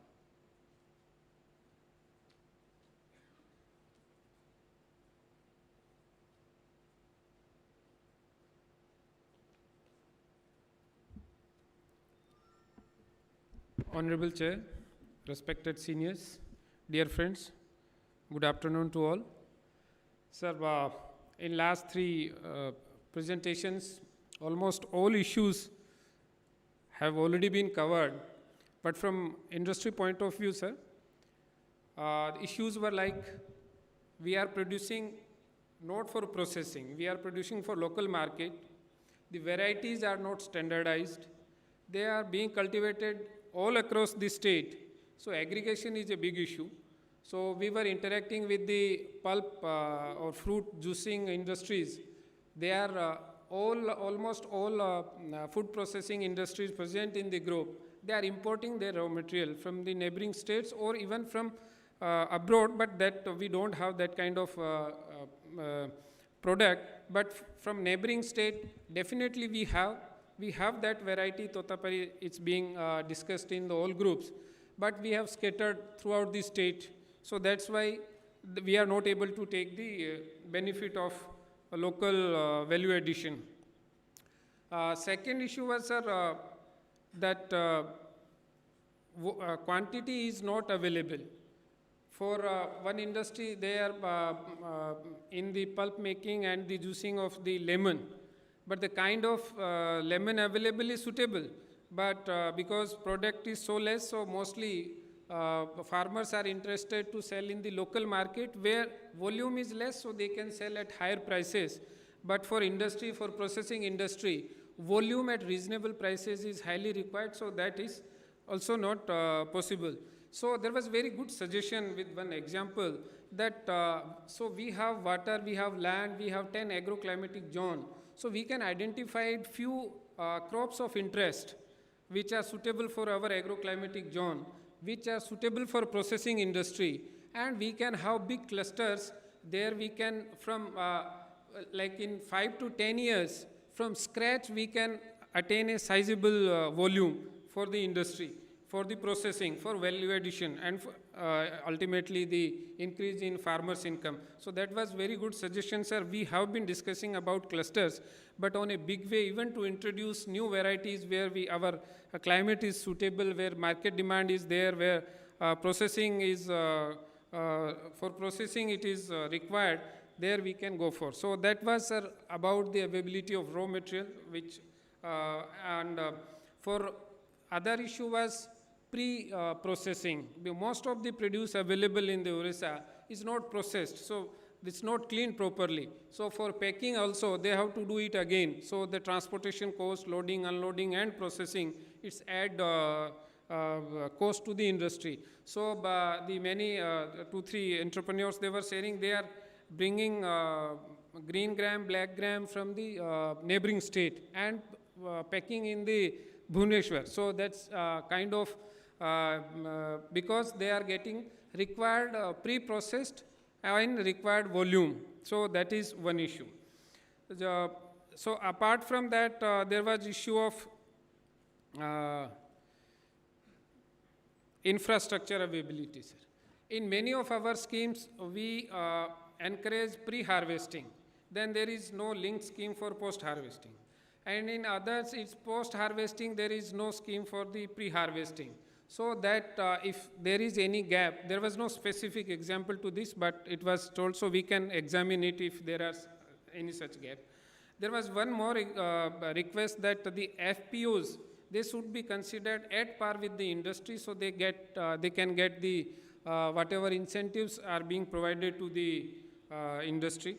And the third was that for FPOs,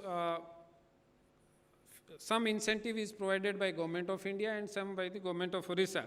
If at times it can they can be made eligible for both. So because the survival rate of FPOs in Odisha is below the national average, so that's how we can promote them. So apart from that, there was an infrastructural issue because it was related to industry and agro processing. Same, sir, land, water, and power. So land, water is available, but timely possession and timely implementation of their scheme. One more important issue was regarding, sir, the minimum power consumption by the units for startups and small agro processing industry. They are paying for the entire infrastructure.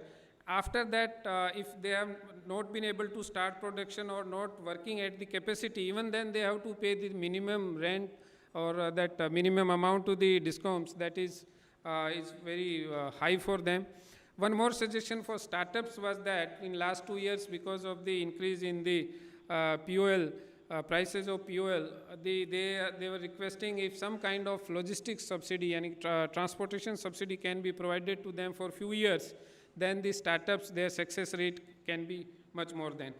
Then, sir, one more good suggestion, which I think previously also sir was discussing, like GI certification, organic certification, and promoting the indigenous varieties. We have the advantage. Now, we may not be knowing that those varieties have very good market value, very good unique the nutrition, smell, and kind of aroma. So those things we are not able to capture that potential. So for that, they were suggesting that along with certification, dedicated organic markets can be developed. So small FPOs, small producers, for time being, they were able to sell. Otherwise, many of them, a big farmer was there, he's producing organic produce, but he's forced to sell his organic produce with the other produce, so his production is less and he's selling at the same price. So organic farming is not being promoted in that way. So, and then there was a very good suggestion and the opinion of the big processors and aggregators was that they want directly work with farmers or FPOs. No middleman is required. So many of them, they want to have the control of quality, quantity, and kind of arrangement. So they can produce their unique brand and process accordingly. So that is one good thing, sir. The next, all were agreeing that we need more extension services in agriculture, training of farmers to produce and have some kind of primary processing at the village or at the FPO level. So aggregation and then marketing and transportation can be very easy. And that is all, sir, from our side, sir. Thank you.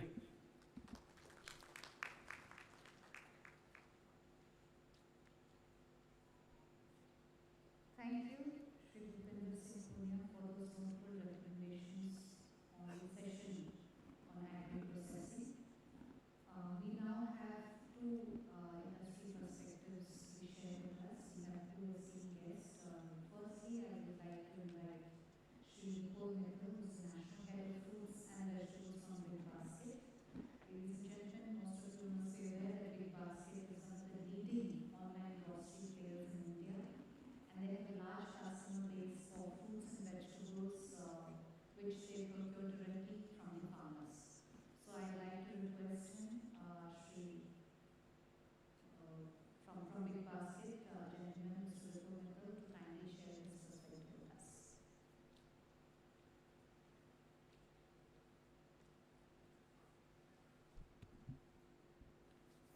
Respected Shri Asit Tripathi ji, Principal Advisor to Honorable CM, and all the dignitaries on the dais, my dear friends, very good afternoon to all of you. So Big Basket, just to introduce a little more, came into existence in the year 2011. And in the last 8 years of our journey, we have become the largest online e-commerce grocery player in the country. So today, as I speak, we cater to almost 600,000 customer orders on a daily basis. And we are operating in 30 plus cities across the country. Our annual turnover is clocking at about $1.5 billion. And I'm happy to share that a majority of it, a sizable share of it, about 10 to 15% of this value contribution is coming for only fruits and vegetables. So in this journey of ours, what we realized in the very beginning is that fruits and vegetable is a very difficult part of the basket, not only for the customer, but also for the farmer. And what we realize is that this online platform actually gave a technological push to solve the problems on both the ends. So from the beginning, what we realized is that if we are able to create a direct linkage with the farmers on the one end, we are going to the customer's house on the other end, so we can literally disintermediate the entire value chain of fruits and vegetables. And I think that was in some ways a very big turning point which came in this whole perishable industry, I would say, on the back of technology. And that is the reason you see so much of interest now across companies, across startups on fruits and vegetables. Because it's a very, very large market out there for fruits and vegetables, and the technology is helping us to reach out to the farmers directly. So as Big Basket, as an online player, what we bring to the table are two very distinct advantages. On the one hand, we bring the consumer insight directly to the farmers. So we can actually help the farmers grow what the consumers want, or at least share that bit of information and data with them. And because we are directly sourcing from them, there is a lot of trust element and interplay there with the farmers. On the other hand, it has a very interesting interface with the consumer as well. Hitherto what was happening is that the middleman, I won't say middleman, I would say the facilitator, let's put that. So the facilitator in the market was actually deciding on behalf of the consumer. So just to give a small example, when I started my horticulture journey about 15 years back, if I go to the Azadpur Mandi, you would find that the small apples were actually discounted heavily as compared to the larger ones. That is a normal grading mechanism which is followed in any produce. When we started the online business, we realized that if we are selling small apples as baby apples and kind of positioning it well to the consumer, there is a market for that. The consumer is ready to buy it, and he's sometimes even ready to pay a higher price for it. So the point I'm trying to make here is that an online business or a consumer-facing business actually gives us an opportunity to also educate the customer simultaneously as we try to educate the farmer on the customer need. Now, in this backdrop, what I would like to share here is that we see, Odisha as a big opportunity for organic vegetables. Let me also say that, till now we have not been present in Odisha, neither on the consumer-facing side nor on the farmer-facing side. But happy to say that as we become a part of Tata Enterprise, we are soon going to be on both the sides of the business in Odisha, and we are happy to be here and happy to be, partnering and growing in this state. Now, the way we see the opportunity here is the organic produce. Because if organic produce is something which is beneficial for the farmer, beneficial for the environment, and beneficial for the consumer, then I think as an industry, it is for us to figure out how do we make it a viable proposition for all the stakeholders involved. And so we are very passionate today to give our customers an organic produce and try to bridge the price difference between a conventional produce and an organic produce. Now, this is exactly where the challenge starts. Because when you go to an organic producer, I think there are a whole lot of challenges that he faces which sometimes we don't understand or sometimes we are not able to mitigate. And that is where I have a request here to the policymakers that whenever we are running organic programs, organic training programs, ZBNF, we should try to link some off-takers in those programs. Because when you go train the farmers, but if he's not having somebody who's buying the produce which he's trained for, then after a while, we have seen in other states that the training dissipates. And when we go to those farmers after a few years, they say, well, I was trained for organic farming, but because there was nobody to buy organic produce or give me a differentiated price, we went back to conventional. So that's one key takeaway and learning which I wanted to share here, that we clearly see Odisha as a source location for us, so that we are able to give the same benefit of farmer connect that we have given to the other states. And we definitely want to partner with all the stakeholders to grow the organic cultivation as well as the organic marketing in the state of Odisha. Thank you so much.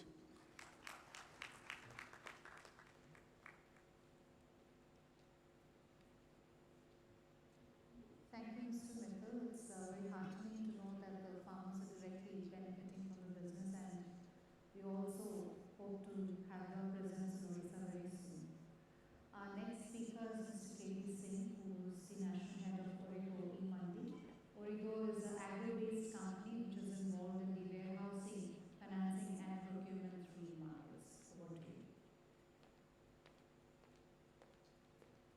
Thanks.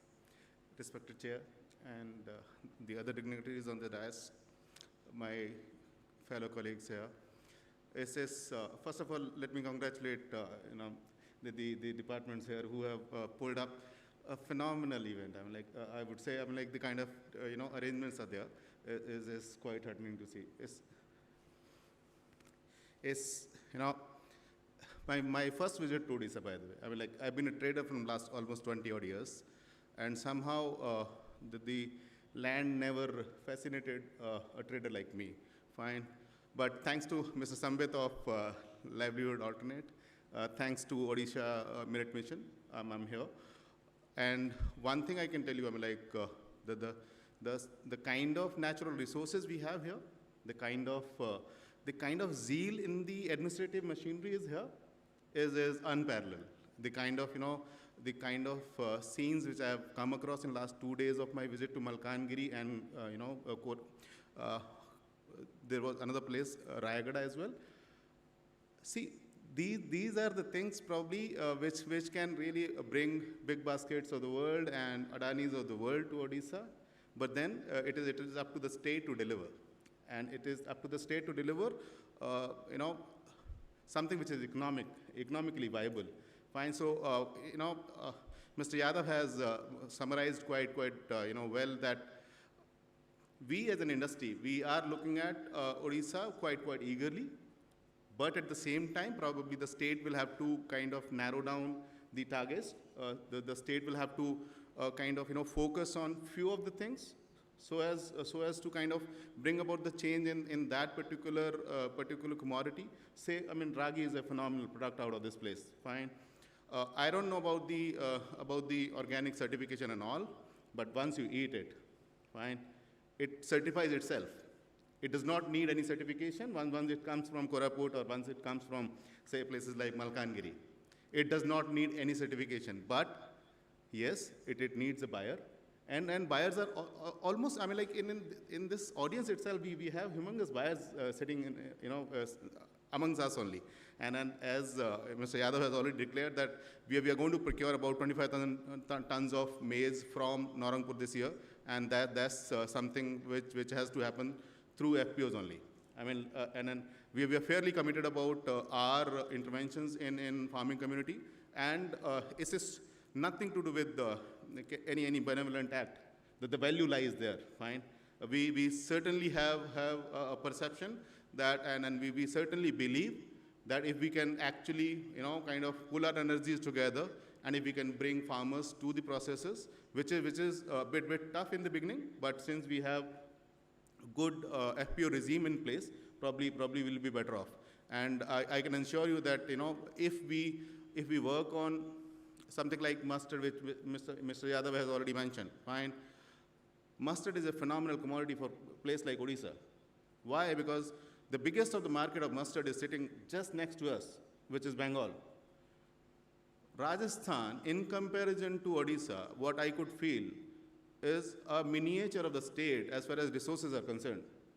Biggest of the water reservoirs here, biggest of the the land, the soil quality is there.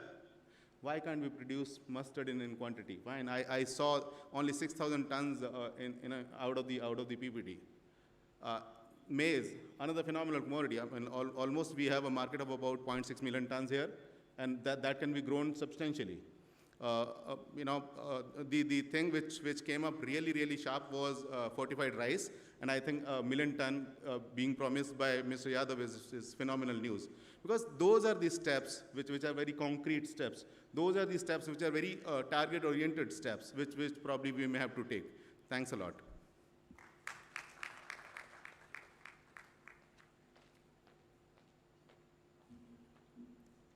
Thank you, Mr.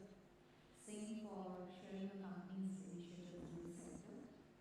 Ladies and gentlemen, I'd like to now invite Shri Asitra Party, Principal Advisor on the CM, and request him to make his concluding remarks.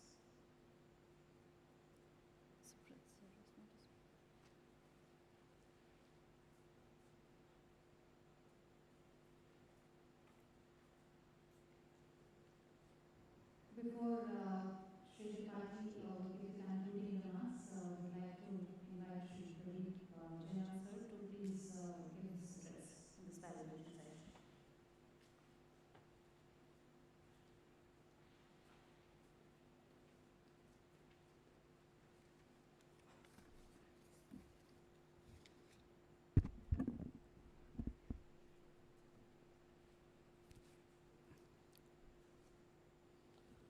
esteemed Principal Advisor to Honorable Chief Minister, and all colleagues in the dais and friends.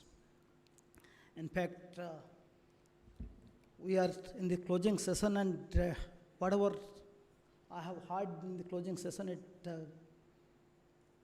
gives me a lot of hope that many things will happen. And the 4 groups which have made their presentations, they have made some very valuable suggestions, and the industry perspectives also have given us a lot of useful tips. Now it's upon us as to how do we carry it out. And as it appears, there is a huge task before the state administration to ensure that things fall in place and we move ahead. As it has been brought out very clearly that it's not producing anything anywhere. It's about producing as per design, in appropriate quantity, of appropriate quality, and at appropriate cost. So these are the basic elements. And maybe this would put us to think little differently. Maybe we have to redesign the way we are developing our schemes and programs. Maybe we have to think of redesigning the entire extension system. Maybe we have to be a little radical also if we want to produce result. And as everybody in the government knows now, Odisha is one state where a lot of emphasis is given on technology, time, and team. Anyway, we are part of the 5T agenda where transparency is there, teamwork is there, time. So basically, we have to move at a very fast pace. We have to use technology. We have to be working all in a team mode with all the industry leaders, industries available here, and many more also will join, provided the Odisha gives them the value. Odisha gets additional value to them. Markets will come, provided there is surplus available of uniform quality year-round, as and when people need, we are there to produce. So maybe with the guidance of Asit Tripathi sir, all these 4-5 departments will work together, and since we will be very shortly working on our next year's budget, sir, so this is perhaps the most opportune time to closely work all these departments together, taking the inputs of this today's deliberations. Let us redesign the entire approach of the agriculture, horticulture, fisheries, animal husbandry, all these sectors, and also work with creating a good policy regime. And I don't think funding is the concern now. Funding for the state government is not the concern, but getting everybody together and driving it is the challenge, which I'm sure with Asit sir here, that should not be a problem. One of the concerns which we as government have to address, particularly in Odisha context, is that we have to prepare our farmers and FPOs to treat agriculture as a business. As of now, what happens? Everybody thinks that, okay, government should procure, government should give us, ensure the price. Government can't ensure the price for everything. And whatever, yes, few crops we are ensuring price, we know what are the positive and negatives of that.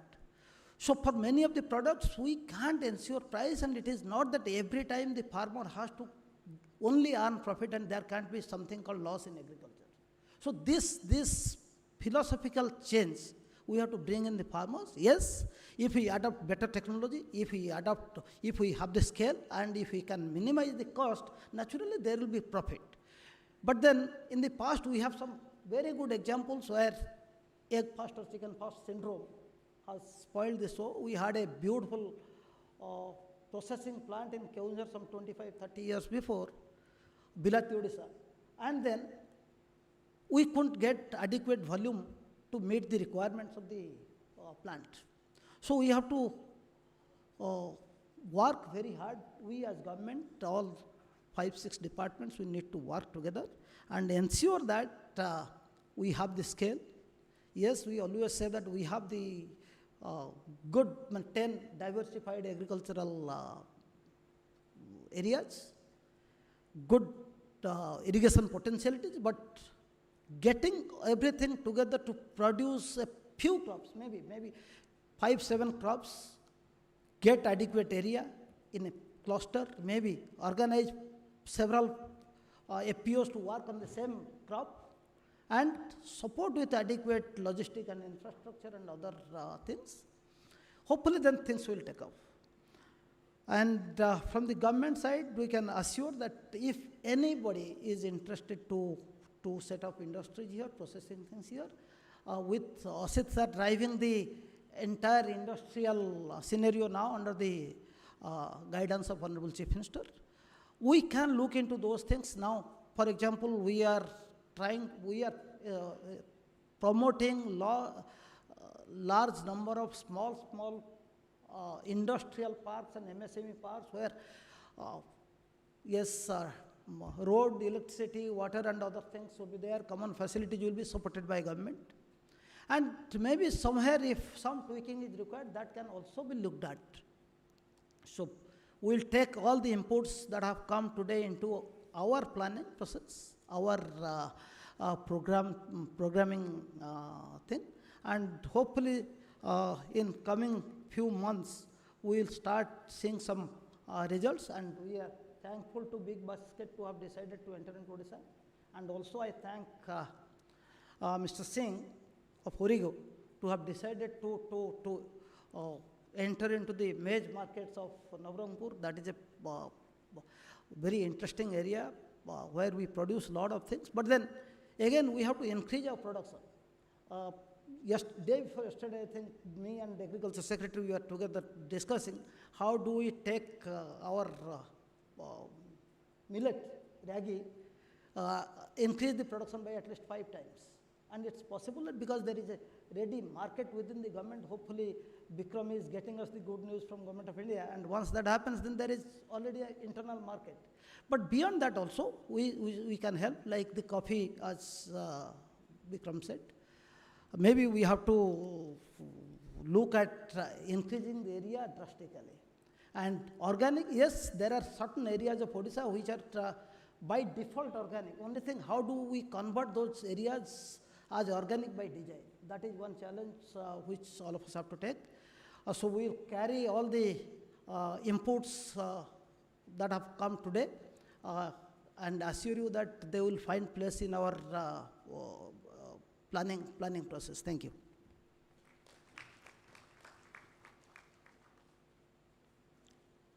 Thank you, Shri Pradeep Jena, for your insights, and I would like to now request Shri Asit Tripathi to kindly make the connecting remarks.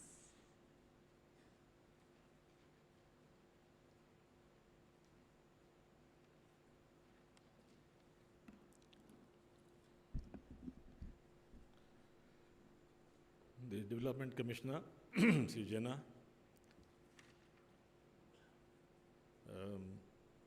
the MD, Mr. Mittal of Big Basket, Mr. Singh, my colleagues on the dais, delegates, my colleagues on the auditorium, and friends. Now, this particular conclave was planned about 15 days ago, and I think it was a reasonable success considering the participation we've been able to get. I would particularly thank Sanjeev Chadha for helping us out. And my Agri Odisha team also worked very hard, so I'd like to thank them for, I think, very smooth organization of this particular one-day conclave. The breakout sessions which happened were quite interesting. We happened to get into the sessions one by one for 5 minutes, 10 minutes each, I and the Principal Secretary Agriculture. And the moderators also have presented the summary of the recommendations very succinctly. I would expect the departments to closely follow up with the recommendations. Many of them are very practical ones, and many of them also are very familiar problems. We all in the state are aware. But some suggestions are new, and I'm sure you will closely follow up with the suggestions. I would also expect the departments concerned to have continuous engagement with the participants who have come today. It is their interest in the state which has brought them here. I think many of them have operations in the state already. So it will be quite productive to engage them at the top level in the department so that we understand their problems and sort it out. Now, there are some people who are new to the state. I'm very happy. We have the first acknowledged tourist to the state. Mr. Singh has come for the first time. So as the weather gets better in Odisha, from about 15 days later, please visit us. It's a beautiful state. We also have very interesting tourism products lately. And I can mention to you that we have 5 or 6 retreats which we have planned on the sea beaches and the lake fronts, and they're quite beautiful. We have well-established tourism products in the state. Now, we already have a lot of players in the state who are into the kind of work that we are all talking about today. Aggregation, working with the farmers, working with the FPOs. So the local agri players, some of them are very well-known national companies who are present here, are already working with farmers. So to that extent, something is happening. Now the new phenomenon of the startups, the developmental NGOs, people of excellent credentials, background, who have resigned their services, who have come from abroad, who have recently turned into entrepreneurs, are also doing very interesting work. What is probably not happening, in a way it has happened in some other states, is agri-business national players have not worked really with the farmers themselves.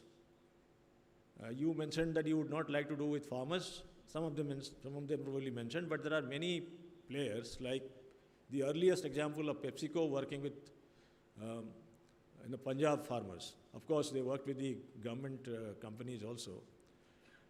Then we have these examples of ITC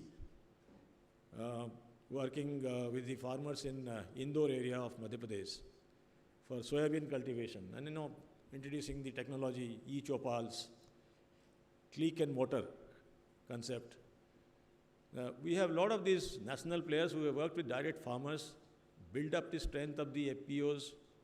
This has not happened. So our particular interest in this particular conclave was to excite you into also get into that. So there if we make some success, I think it would be a net gain for us. And there the assurance from the government to you is that we will like to help you in your extension work with the farmers, then also assist you in convergence of government schemes for removing any shortcomings in infrastructure, maybe some communication issues, maybe power issue, maybe it could be some post-harvest infrastructure which can be funded from state government funds. This can be done. Now this offer is also for our own state-based NGOs, non-governmental players who are also into commercial models. In case you are broad-basing your work with FPOs, farmers, we will like to handhold you, your activities, and there are a lot of schemes happening, and there is no proper appreciation, and small investments in one place, another small investment in some place, doesn't really give you a lot of result. For optimum gain out of investment of the state government, we would like them to happen wherever you are working. Now, one thing which has come out very clearly is that Odisha may have surplus, but it doesn't have marketable surplus in clusters, which can attract processing industries, which can attract agri players who can consolidate, then, take it away for a national market or export. But let me tell you, and when my colleagues can tell you in private discussion with you, in many parts of the state, there is already definitely an evidence of clusters happening organically. I can give you an example of a belt in Sambalpur district, also in Jharsuguda district, of Kuchinda and Kolabira area, where there is a lot of chili production.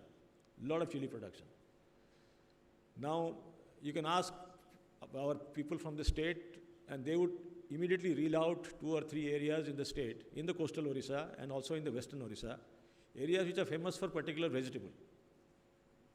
So this is all well known. Now, in southern Odisha, we have a place, the Raigada area is known for pineapple. Koraput is known for ginger. Your Jharsuguda area is known for ginger. Fulwani and neighboring areas, southern Odisha is known for haldi. So with little bit of effort and hand-holding of the farmers who are already familiar with the production of this particular crop, I think can increase the scale. So that is a challenge for our state government also. We are all internally discussing how to increase the cluster. But the problem is, it's like the chicken and egg story. If there is enough production, then where is the market? If the market crashes, like the price of ginger crashed in Koraput this year, we know this. The Honorable CM was very concerned. In fact, when the COVID came, the market crashed for most of the vegetables. There are belts in Odisha which produces very large quantity of watermelon. And, because of COVID, there was total, discontinuation of the movement, the usual movement of vehicles. In the early part of the COVID, which was last year around March to June, July, August, the farmers really suffered, really suffered.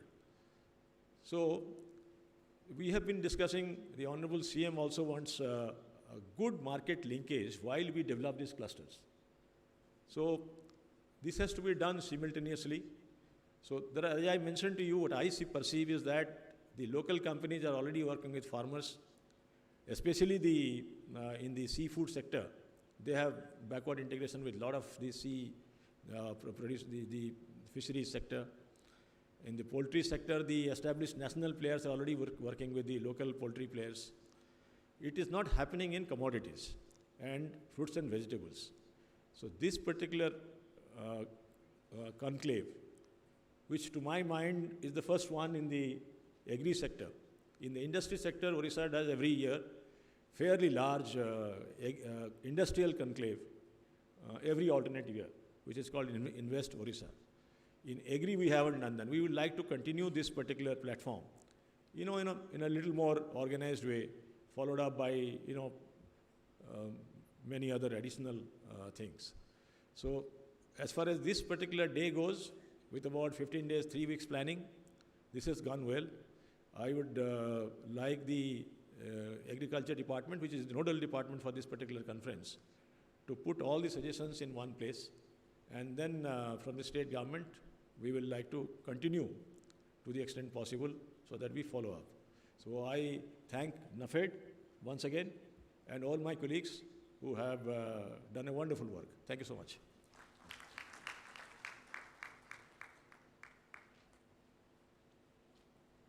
Thank you, Shri Tripathi, for your thoughtful suggestions and remarks. I would like to now invite Sonal Guha, Director SCMC with Government Department, to kindly propose a vote of thanks.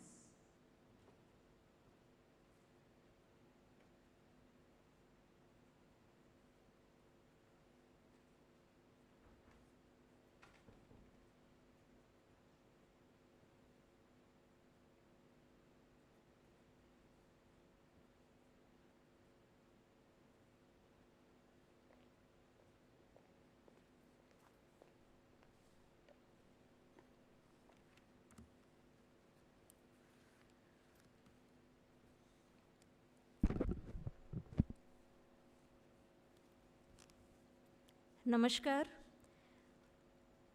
I deem it my proud privilege to propose a vote of thanks on this solemn occasion, the Odisha Agriconclave 2021. To begin with, I thank Honorable Chief Minister Odisha, Shri Navin Patnaik, for his visionary leadership and strong inspiration towards this conclave that promises to bring about a great collaboration and the convergence of minds towards farmers' empowerment of the state. I take this opportunity also to thank Honorable Minister Agriculture and Farmers Empowerment, Fisheries and Animal Husbandry Department and Higher Education, Principal Advisor to Honorable Chief Minister and Chairman WODC, DC cum Additional Chief Secretary, to have graced this occasion and having guided the entire discourse of this conclave.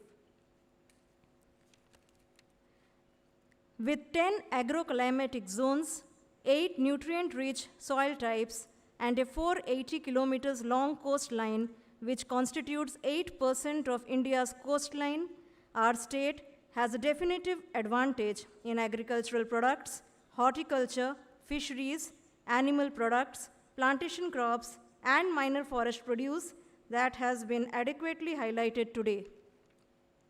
Therefore, from subsistence agriculture to a stage where farmers turn agri-entrepreneurs themselves, this conclave indeed promises to link our farmers, our food producers, and the backbone of the economy to viable markets through cross-cutting, backward, and forward linkages.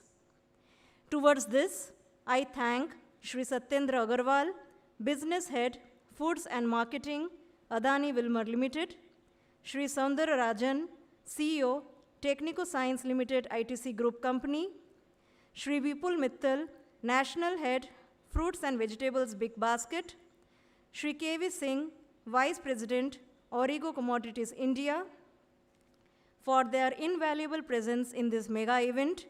I also would like to mention specifically each of the companies and delegates who have participated in today's mega event by name: Alansons Private Limited, AgriLink Food Processing Private Limited, QSEAL Agritech Private Limited, Livelihood Alternatives, Tata Agrico, Agnex Technologies Private Limited, IFCO Kisan Sanchar Limited, Relentless Foods Private Limited, DevNext Consulting Private Limited, NCDEX E-Markets Limited, Star AgriBazaar, Amul, Coffee Board of India, Abyss Exports India Private Limited, Ninja Cart, Srinivas Farms Private Limited, Falcon Marine Exports Limited, Magnum Seafoods Limited, Devi Seafoods Limited, Intello Lab, Venky's India Venkateshwar Hatchery Private Limited, Indian Oil, GTF,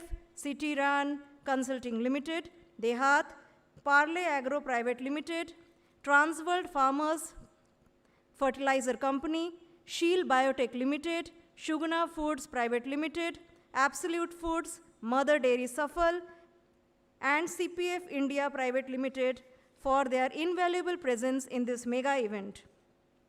I also thank various FPOs, forward-looking farmers, the agri-entrepreneurs, the aggregators for their valuable time, presence, and inputs towards this promising collaboration between farmer, government, and industry. It is also my esteemed privilege to thank MD NAFED and his team for being a partner in this event, and we look forward towards creation of a robust agri-business ecosystem with their presence and staunch support. Last but not the least, I would like to thank respected Principal Secretary, MSME, respected Principal Secretary Industries, Principal Secretary Cooperation, Commissioner cum Secretary Agriculture and Farmer Empowerment Department, Commissioner cum Secretary Fisheries and Animal Husbandry Department, MD EPICOL, and their teams for giving shape to this event that envisages to putting farmers first and linking them to markets. Thank you. Looking forward towards a very strong collaboration. Vande Utkal Janani. Dhanyavad.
you.